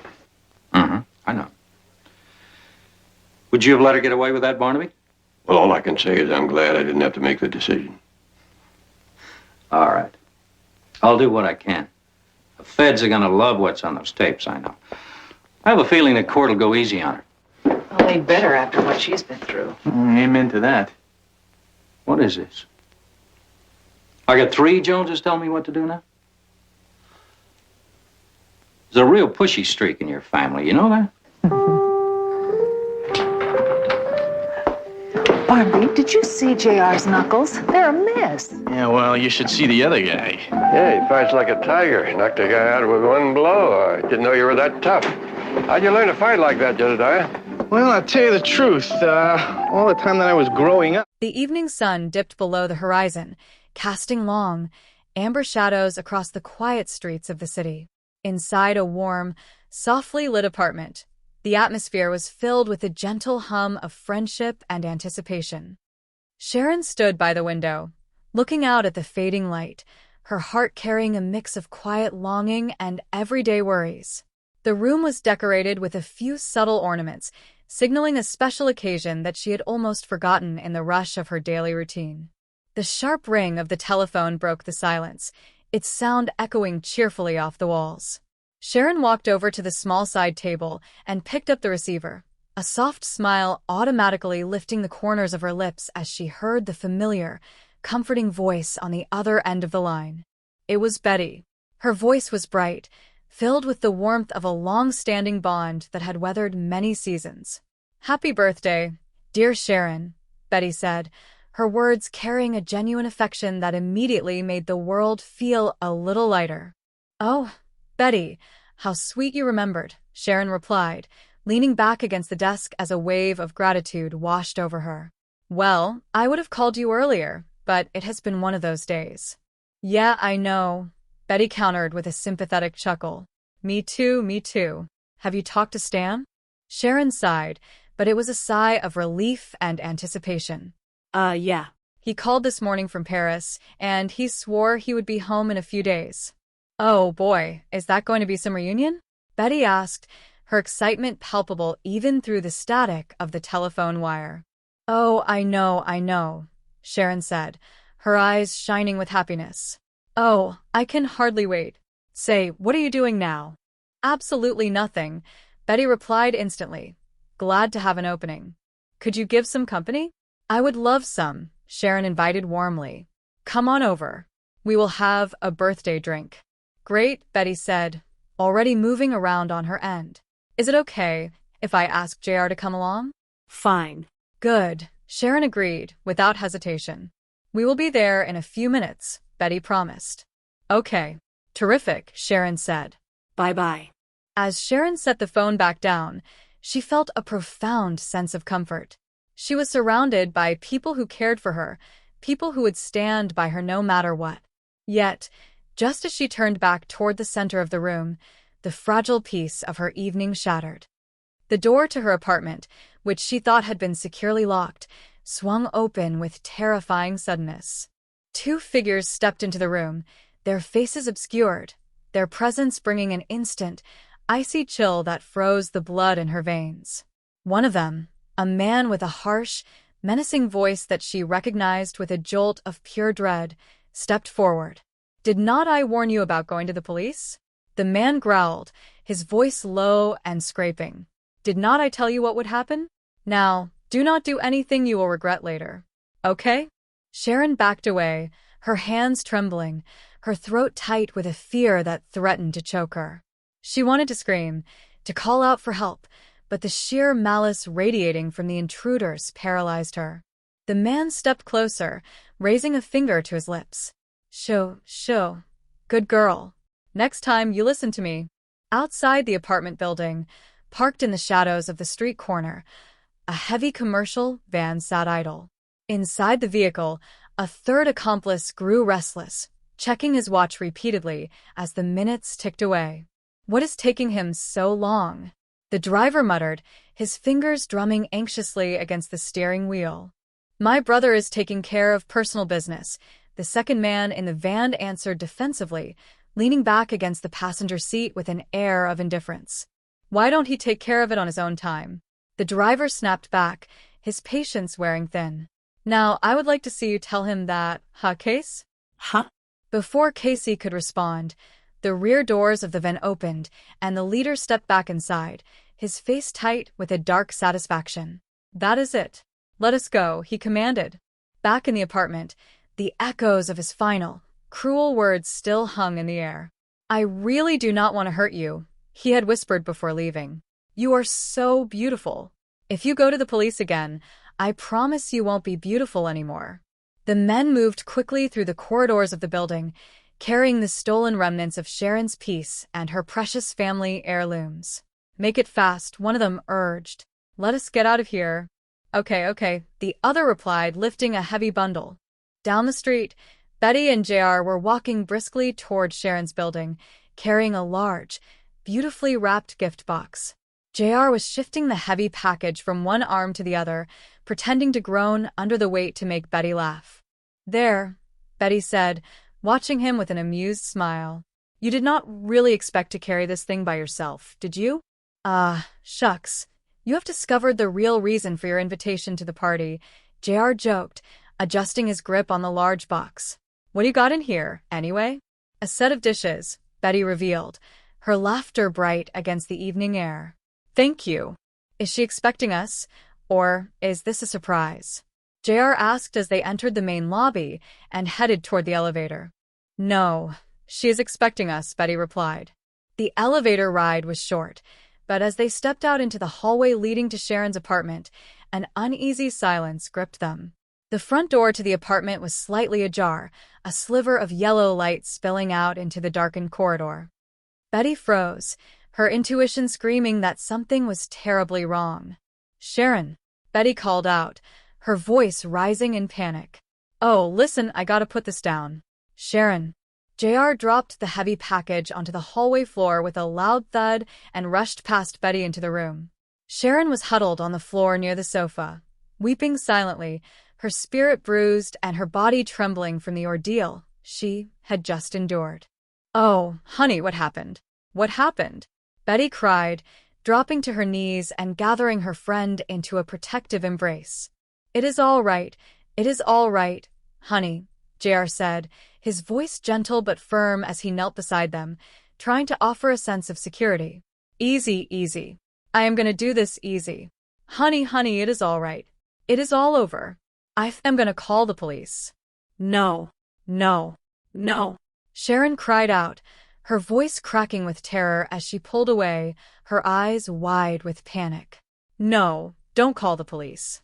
"Honey, you have to," Betty pleaded, her own tears blurring her vision. "You have to report it." No. No, don't. Don't call the police, Sharon begged, shielding her face. No police. No police. JR looked at Betty, signaling her to give Sharon some space.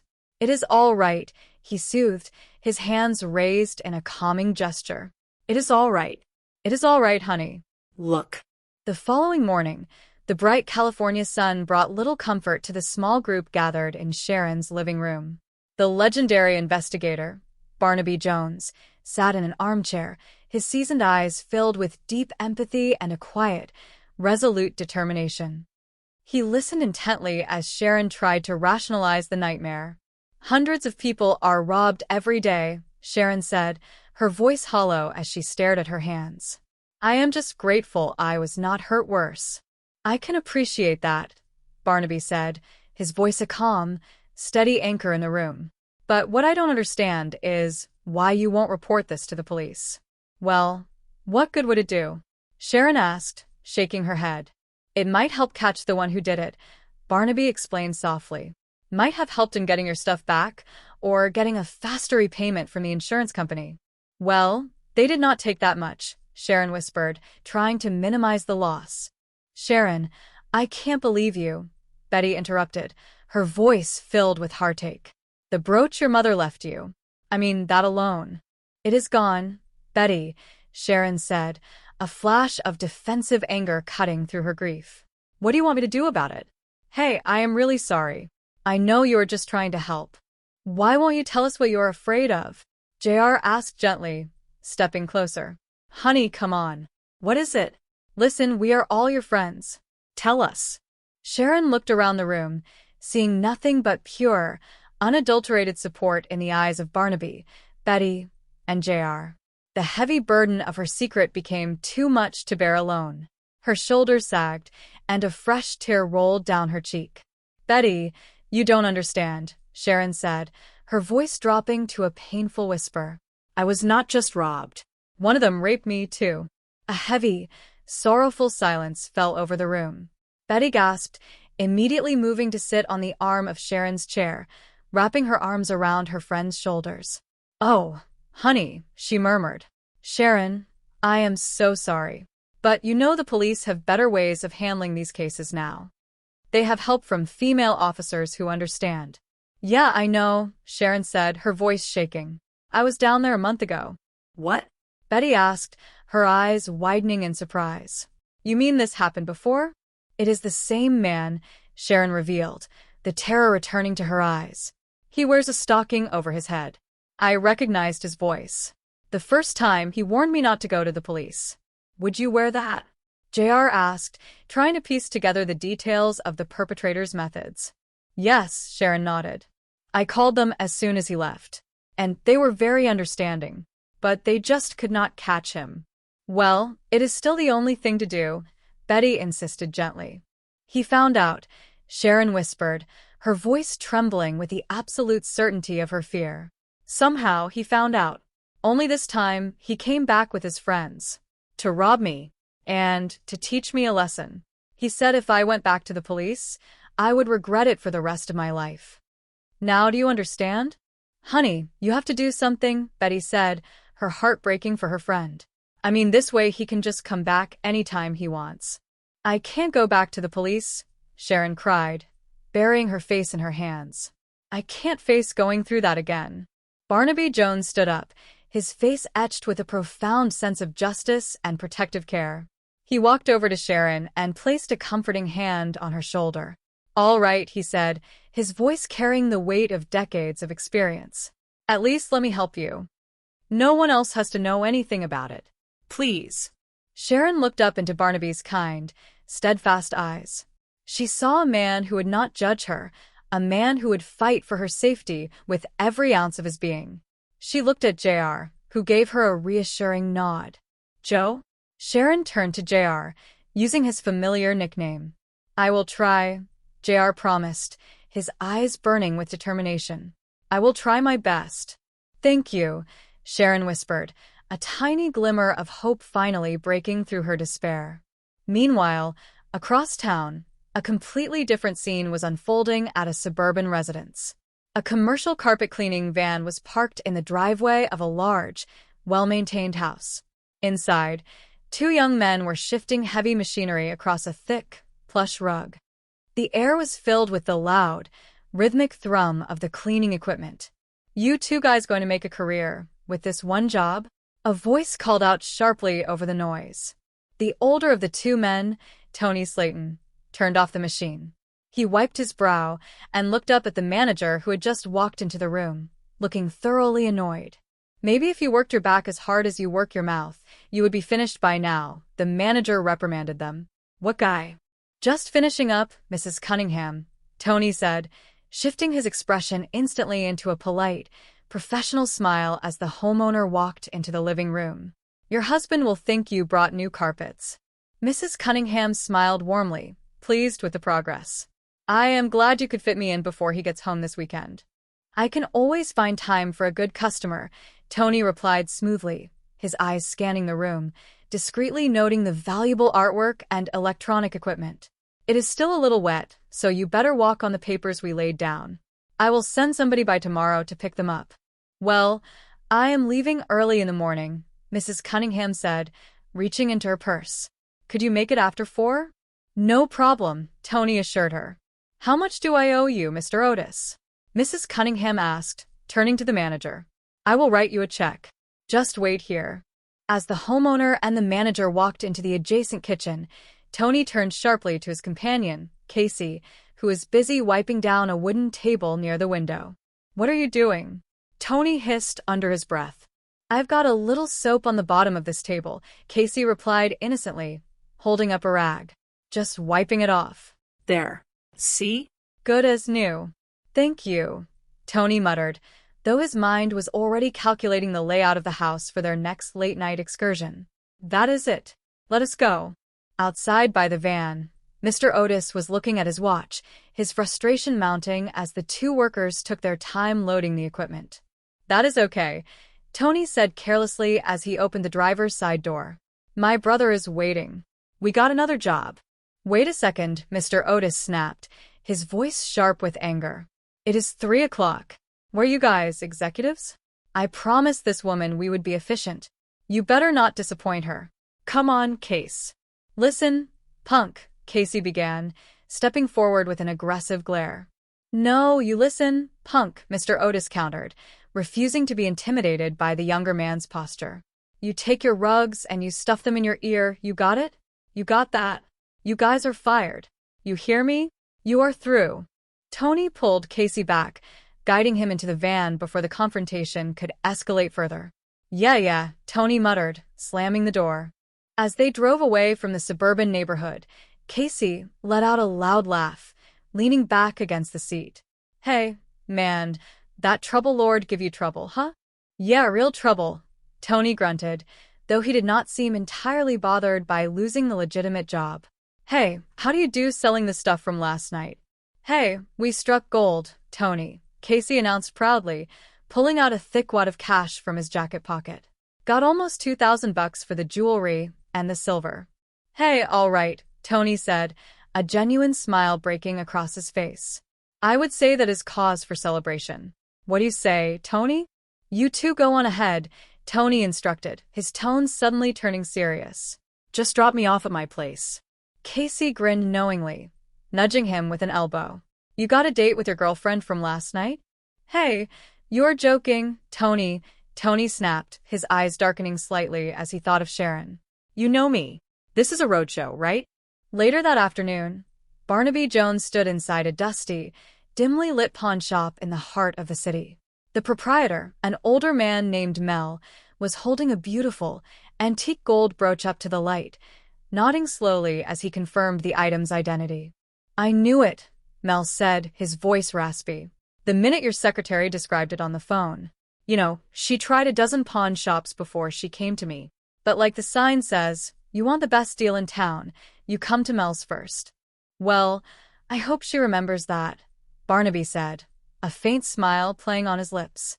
Betty, who was standing beside Barnaby, took out a notebook. "Barnaby, according to this receipt, it was pawned by a Mr. J. Smith."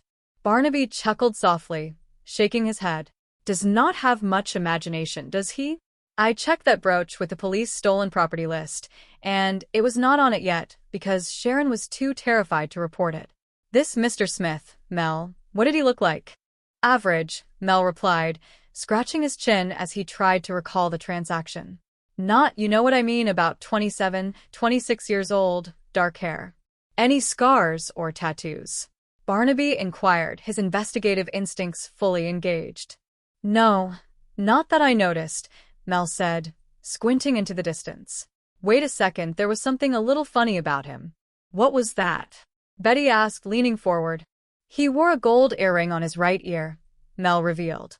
Betty looked at Barnaby, her eyes widening. That sounds like the guy I saw leave Sharon's apartment building. And I never noticed it before. Before? Barnaby repeated, turning to Mel. And you have seen him other times? Yeah, but not here. Not in the store, Mel explained, waving a hand toward the window. Out in the neighborhood. It seems to me I kind of ran into him once in a while. Well, if you run into him again, give me a call, Barnaby requested, handing Mel a business card. Sure thing, Mel agreed. Thanks, ma'am. Oh, excuse me, what about this? Betty asked, pointing to the brooch on the counter. Oh, somebody from the police department picked that up, Mel said, referring to the formal procedures. Right, now who are you really looking for? Hey, J. Smith, Barnaby muttered to himself, reviewing the alias. Oh, boy, not an easy business. JR, are you ready? I think I will hang around the neighborhood for a while, JR suggested, looking out the front window of the pawn shop. In case the guy comes back. Yeah, it is a possibility, Barnaby agreed, nodding in approval. You know, I will check around the local registries, see if I can find anything connected to that description. Okay, stay out of trouble, JR said with a grin. The next day, a local art gallery was filled with the soft chatter of patrons and the vibrant colors of modern paintings. Sharon stood near the center of the room, dressed elegantly, trying her best to focus on her work as a gallery assistant. A couple was examining a large abstract canvas on the wall, looking intrigued. I really like this room, the woman said, gesturing toward the painting. It would look nice over the sofa. I am not sure I understand it, though. Well, personally, this is really one of my favorites, Sharon said, stepping forward with a professional, welcoming smile. I just love it. Where did you say the artist was from? The man asked. From Madrid, Sharon informed them. He has never shown in this country before. Do you have a brochure? The woman inquired. Yes, I will get you one, Sharon replied. Excuse me. As she turned to walk toward the reception desk, she saw Betty standing near the entrance, watching her with a supportive smile. Sharon walked over, feeling a sudden wave of comfort at the sight of her friend. Well, Sharon, how is it going? Betty asked softly. I think I am going to make it, Sharon said, a genuine note of resilience in her voice. Thanks to you and Barnaby. You're doing fine, Betty assured her. Have you sold many paintings today? 3, hopefully going on 4, Sharon said, her spirits lifting slightly. Excuse me, I've got to get a brochure for the couple over there. Sharon walked toward the desk, but as her eyes scanned the crowded gallery floor, her breath caught in her throat. Standing near a display of sculptures was a man with dark hair, a familiar build, and an unmistakable glint of gold in his right ear. Her heart hammered violently against her ribs, the entire room spinning as the memories of her nightmare rushed back. Oh, no, Sharon whispered, her face draining of color. Betty noticed her sudden distress and rushed to her side. What is it? He is here, Sharon gasped, her voice trembling so hard she could barely form the words. Is this the photograph from your album? He is here. Meanwhile, JR was pounding the pavement in a rougher part of the city, showing a composite sketch to various street vendors and informants. He approached a young man sitting on a stoop who seemed to know everyone who drifted through the district. Hey, mister, the young man called out, catching JR's attention. You the one looking for the dude with the ear stud? Yeah, JR said, turning around quickly. What have you got? What makes you so sure he hangs around down here? Well, I am not sure, but I have been told he has been around, the informant said, looking around cautiously. Have you seen him? I think I got a name that fits your friend with an earring, the man offered, lowering his voice. Well, I think we can do some business if you are right, JR said, reaching into his pocket. Step into my office, he added, gesturing toward a quiet alleyway out of the main flow of pedestrian traffic. What is his name? Try Vic Slayton, the informant revealed. Bad news, a real punk. And I would not want to tangle with him if I were you. Do you have any idea where I can find him right now? JR asked, his grip tightening on his notepad. I spotted him going into a joint called the Kit Kat a little while ago, the man said. Kit Kat, where is that? JR inquired. Not far, the informant pointed down the block. What do I owe you? $10, JR said, handing over a bill. $10 to go around the corner? The man chuckled, pocketing the money. I am sure you never worked in Chicago. JR moved quickly down the street toward the neon sign of the Kit Kat Club. As he approached, he noticed a commotion near the side entrance. A man matching Vic Slayton's description was stepping out, looking agitated. Before JR could close the distance, another man approached Vic from the shadows, his expression furious. Don't look now, the second man muttered loudly. The guy who has been asking all over about you is right behind us. Excuse me, JR called out, quickening his pace. Slayton? The man turned, his eyes widening in alarm as he realized he had been spotted. Instead of answering, he bolted down the alleyway at a dead run.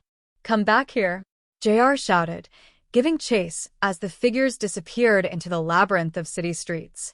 No.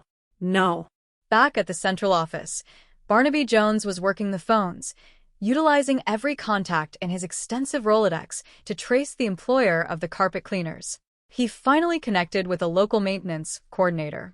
Mr. Jordan, I got your name from the superintendent at 29732 Wilshire Boulevard, Barnaby said into the receiver. I understand you do the air conditioning and maintenance work in that building. Well, the reason I am calling, do you have a man by the name of Vic Slayton working for you? Well, he is above medium height, with brown hair. He wears a gold earring. In his ear? Yes, sir. Well, thank you very much. Barnaby hung up and immediately dialed another number, connecting with the police department. Yeah, I know, Lieutenant, Barnaby said when the officer answered. I wish I had more, too, but all I have got is a name. Vic Slayton. No, I am not sure he is a member of your union. I was just hoping that. Okay, thanks. Well, thank you, Lieutenant. Barnaby looked up as Betty entered the office, her face tense with news. Lieutenant Biddle is gonna run a make on Slayton, Barnaby informed her. He will be in touch as soon as he gets anything. Betty sat down at her desk, picking up the second line which had just started ringing. You do have a man by the name of Vic Slayton working for you? She asked the caller, trying to gather more details. Could you hold? Barnaby, line 2. It is a Mr. Otis, the manager of the carpet cleaning service. Barnaby picked up the receiver. Mr. Otis? Not Vic, his brother Tony, Mr. Otis clarified on the other end, his voice still echoing with annoyance. Oh, and Tony does not work for me anymore either. I canned him yesterday. But you do know Vic Slayton? Barnaby pressed. Sure I know him, Mr. Otis said. He used to come along once in a while on a big job and give his brother a hand. I would slip him a few extra bucks. See, what is this all about anyway? Well, this is a criminal investigation, Mr. Otis, Barnaby explained calmly. Do you have Vic Slayton's address? No, but I can give you Tony's if that will help, Mr. Otis offered. 2681 North Vermont. Mr. Otis, this is Barnaby Jones, the investigator said, leaning forward. When is the last time you saw Vic Slayton? Yesterday, Mr. Otis replied. When we finished this job, he was waiting outside to pick up Tony and Case. Case? Barnaby repeated. Casey Donahue, Mr. Otis said. He pals around with them. 3 of a kind. What are they into? Barnaby asked. I am not sure yet, Mr. Otis admitted. What is the location of their last job? Barnaby inquired, his pen ready. 365 Dwyer Avenue, Mr. Otis recalled. The Cunningham place. Real pretty. And the phone number there? Barnaby asked. 555-3598, Mr. Otis provided. Thank you very much, Barnaby said, hanging up the phone. He turned to Betty immediately. Betty, would you see if you can get any more information on that address? I am going to try to call the Cunningham residence right now. Oh, it is just like buried treasure, he muttered, the pieces of the puzzle finally falling into place. The telephone at the Cunningham residence rang loudly, cutting through the quiet afternoon. Mrs. Cunningham had just walked through her front door, carrying a bag of groceries. What, are you expecting a phone call? She asked herself aloud as the telephone continued to ring. She walked over to the kitchen counter and picked up the receiver. Hello? Miss Cunningham? Barnaby's voice came through the line, urgent but controlled. Yes, she replied, puzzled. My name is Barnaby Jones, he said. I am a private investigator. I do not wish to alarm you, but I have reason to believe that your home may have been set up for a burglary. My house. I don't understand, Mrs. Cunningham said, looking around her living room. I just walked in. I have been out all. Before she could finish her sentence, she heard a floorboard creak behind her. She turned around, her eyes widening in horror as she saw Tony Slayton and Casey emerging from the hallway, their expressions dark. Mr. Jones, there is someone. Mrs. Cunningham managed to gasp before the phone was violently knocked from her hand. Miss Cunningham? Miss Cunningham? Barnaby shouted into the deadline. He slammed the receiver down and looked at JR, who had just walked into the office. Let us go get her, Barnaby said. Betty, call the police. Tell them to alert all units within the Cunningham area. They may be there already. Back at the Cunningham house, Tony Slayton picked up the dangling telephone receiver and slammed it back onto its cradle. He turned to Mrs. Cunningham, who was backing away in terror. You should not have changed your plans, Mrs. Cunningham, Tony said, his voice cold and menacing. You were not going to be home all day. What do you want to do with her, Tony? Casey asked, his voice shaking slightly as he looked at the frightened woman. She saw us, did not she? No, please, Mrs. Cunningham begged, her hands raised. I won't. You won't what? Tony mocked, stepping closer. Tell anyone? Call the police? It will be our little secret. Hey, Tony, why don't we just tie her up and get out of here, huh? Casey suggested, pleading with his partner. She knows who we are. You know what I mean. I am not facing murder, won over this. He is right, Tony, Casey added, trying to find a voice of reason. We will be in big trouble. They would never stop looking for us. Tony, we got enough valuables from this place to take us anywhere we want to go. Let us get out of here before it is too late. Tony stared at Mrs. Cunningham for a long, tense moment, then spat on the floor. Tie her up, kid, he ordered Casey. Lock her in the closet. Move. Tony. Casey called out as he grabbed some cord from his pocket, hurrying to fulfill the command before the police could arrive. Within minutes, the sound of distant sirens began to echo through the neighborhood. Barnaby and Jer arrived at the scene just as several police cruisers pulled up to the curb. They rushed inside the house, finding the front door open and the living room in disarray. JR quickly located the closet, unlocking it to reveal a shaken but unharmed Mrs. Cunningham. Who is this? Lieutenant Biddle asked as he entered the room, looking at the description Barnaby had provided. Anything else you can remember that identifies her or the men? No, nothing, Mrs. Cunningham said, wrapping a blanket around her shoulders. All right.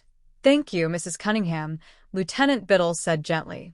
You are welcome, Mrs. Cunningham replied as an officer led her toward an ambulance for a routine check. Barney? Lieutenant Biddle turned to Barnaby Jones, looking over his notes. According to Mrs. Cunningham, the other two with him cleaned her carpets yesterday.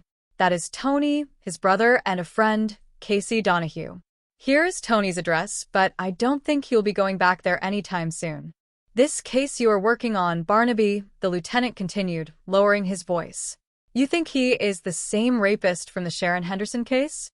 Wish I could give you a definitive answer, Lieutenant, Barnaby said, his face grave. But I don't think we will know for sure until we pick up the other two. I will get an all-points bulletin out on him immediately, Lieutenant Biddle promised. But from now on, we are in this together. Keep me informed. You got it, Lieutenant, Barnaby agreed, shaking his hand. Later that evening, in a secluded, rundown garage on the outskirts of the city, Tony and Casey were sorting through the silver and jewelry they had managed to grab before fleeing the Cunningham estate. The atmosphere was thick with tension and fear. I just gave you the down payment, Tony muttered, throwing a handful of bills onto a wooden crate. Hey, Tony, don't you think we ought to get out of here? Casey asked, his eyes darting toward the closed garage door. The cops are going to be looking for us everywhere now. No offense in Phoenix.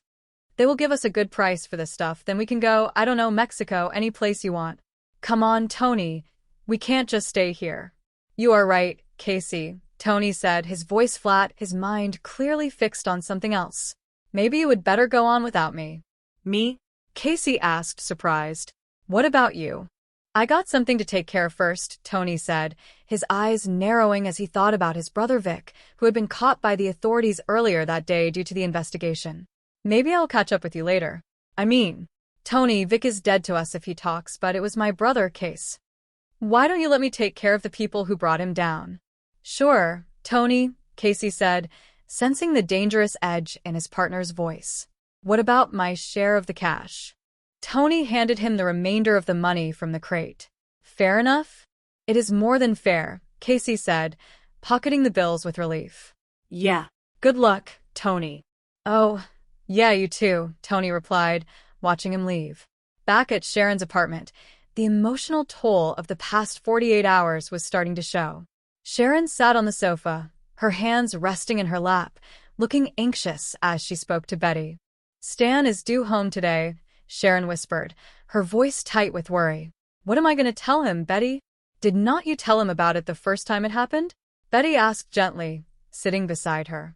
Oh, I was too ashamed, Sharon admitted, a tear escaping her eye. I did not know how to handle it. Now how am I going to keep this from him? Honey, I don't think you should keep it from him, Betty advised warmly. He loves you. He will understand and support you. The scene shifted back to the detective agency office, where the afternoon light was beginning to fade. Betty was sitting at her desk, organizing case files, when the telephone rang. She picked up the receiver automatically. Barney Jones' office, Betty said into the mouthpiece. May I help you?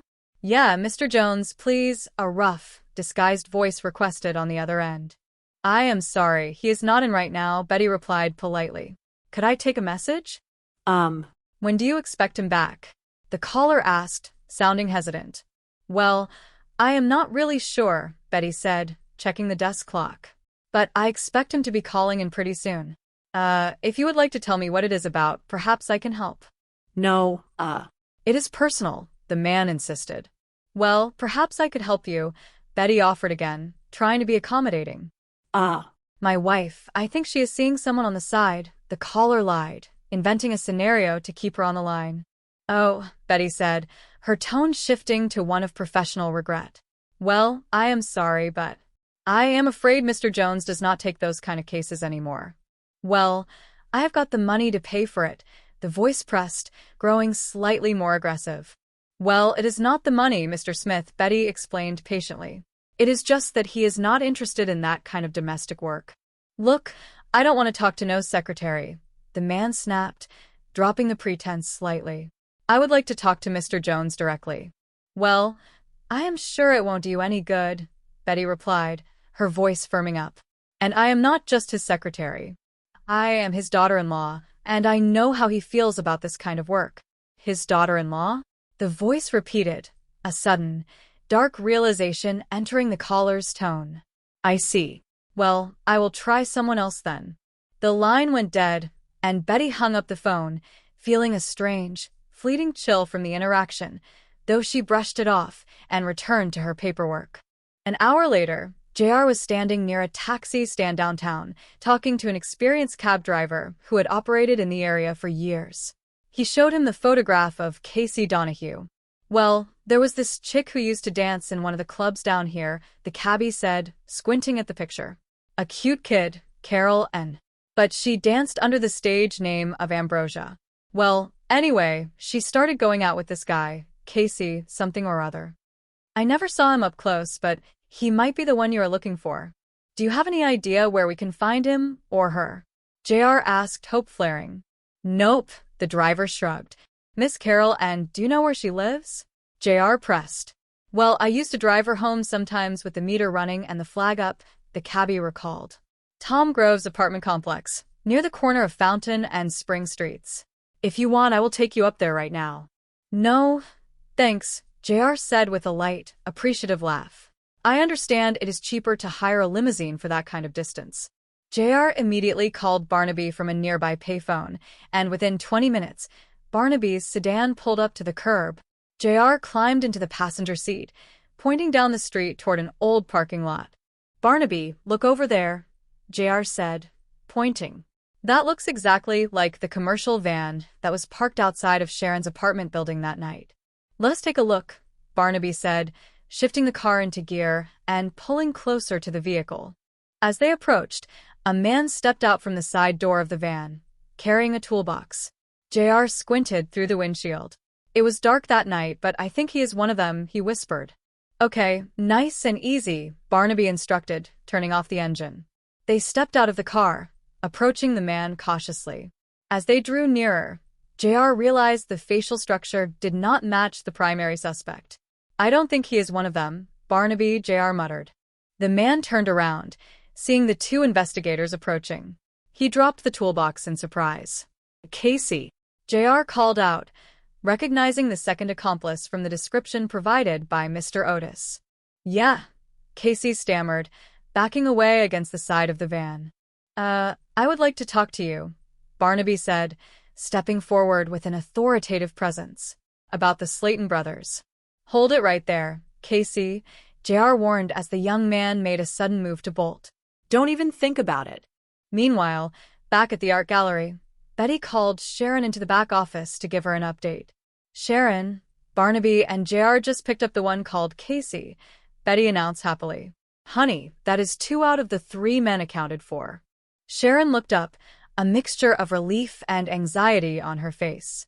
What, were either of the men they caught the one that? She trailed off, unable to voice the specific trauma.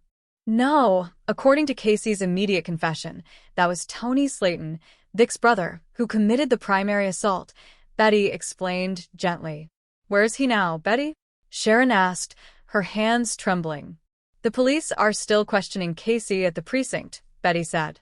They are hoping that he will be able to lead them directly to Tony Slayton's current hiding place. What if he can't? Sharon whispered, the fear returning. What if he won't tell them? Honey, they will still find him, Betty promised, hugging her tightly. You will see. Everything is going to be fine. I am sorry, Betty, Sharon said, wiping a tear from her cheek. I don't mean to be like this all the time. It is just, I don't know what is going to happen next. I understand, Betty soothed. Believe me, I understand completely. I will tell you what. Why don't you finish up whatever work you have got to do here at the gallery, and I will. Well, if I have enough money left for my budget, I will let you get us some coffee. Before Betty could finish her sentence, the front door of the gallery clicked open, and a tall, well-dressed man with travel bags stepped into the room. His face was tired from a long flight, but his eyes lit up completely as he saw Sharon standing near the office door. Stan! Sharon cried out, her voice filled with pure joy. Stan! Betty echoed, smiling broadly. I came right from the airport, Stan said, dropping his bags and opening his arms wide. Hey, why the tears, sweetheart? I am just happy. That is all. Sharon sobbed happily, burying her face in his shoulder as he held her tight. Can I go cry for a minute in the back? Sure. Stan laughed gently, stroking her hair. Well, look, you two, Betty said, picking up her purse and giving them some privacy. I will see you both later, all right? Betty, don't bother escorting me, Stan said with a warm smile. I can find my way out to the car later. It is good to have you home, Betty added. Thanks, Stan replied. A short while later, Barnaby Jones walked back into his central office, expecting to find Betty at her desk. The room was quiet, the afternoon light casting long patterns across the empty chairs. Lies? Barnaby called out, using a friendly nickname for the office staff. Yes. No trouble. JR, you drive the sedan around front. Where is Betty? JR asked, looking around the empty office. Probably still at lunch, he surmised with a grin. She probably found another big sale at the department store down the block. The office phone rang sharply, breaking the quiet. Barnaby walked over and picked it up. Hello? Barnaby Jones speaking. Joe? Jones? A harsh, cold voice came through the receiver, sending an immediate wave of alarm through the veteran investigator. This is Tony Slayton. Slayton? Barnaby said, his voice tightening instantly as he signaled JR to listen in on the extension. I am glad you called. I wanted to talk to you. Yeah? Tony sneered on the other end. I think you will also be interested in who is sitting right here with me. What do you mean by that? Barnaby demanded, a cold dread settling in his stomach. What I mean, Jones, is your precious daughter-in-law is currently in my possession, Tony revealed, his voice dripping with malice. Your daughter. What are you trying to pull, Slayton? Barnaby barked, his usual calm exterior cracking under the sudden threat to his family. She is right here, Jones, Tony said.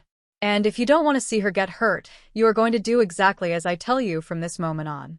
Let me talk to her right now, Barnaby demanded. Sure, but don't get cute, Tony warned.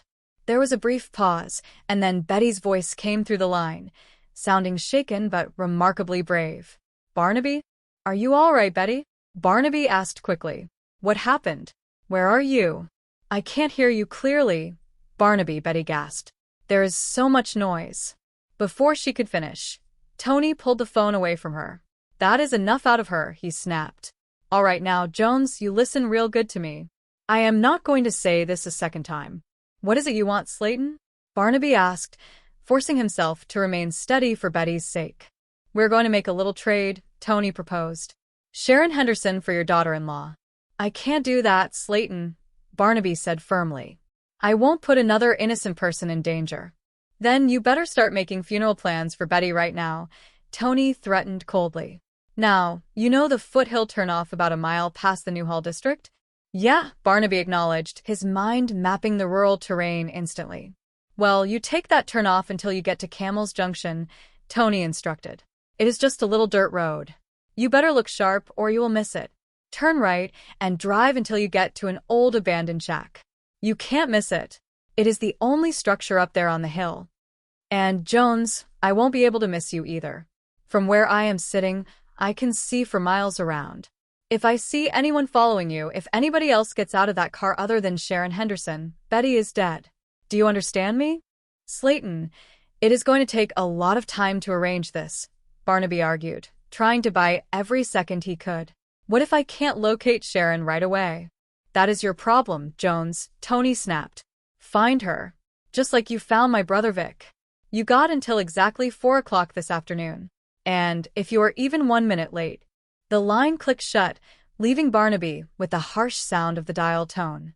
He looked at JR, his face pale but resolute. Look up the location in the county map book, Barnaby ordered.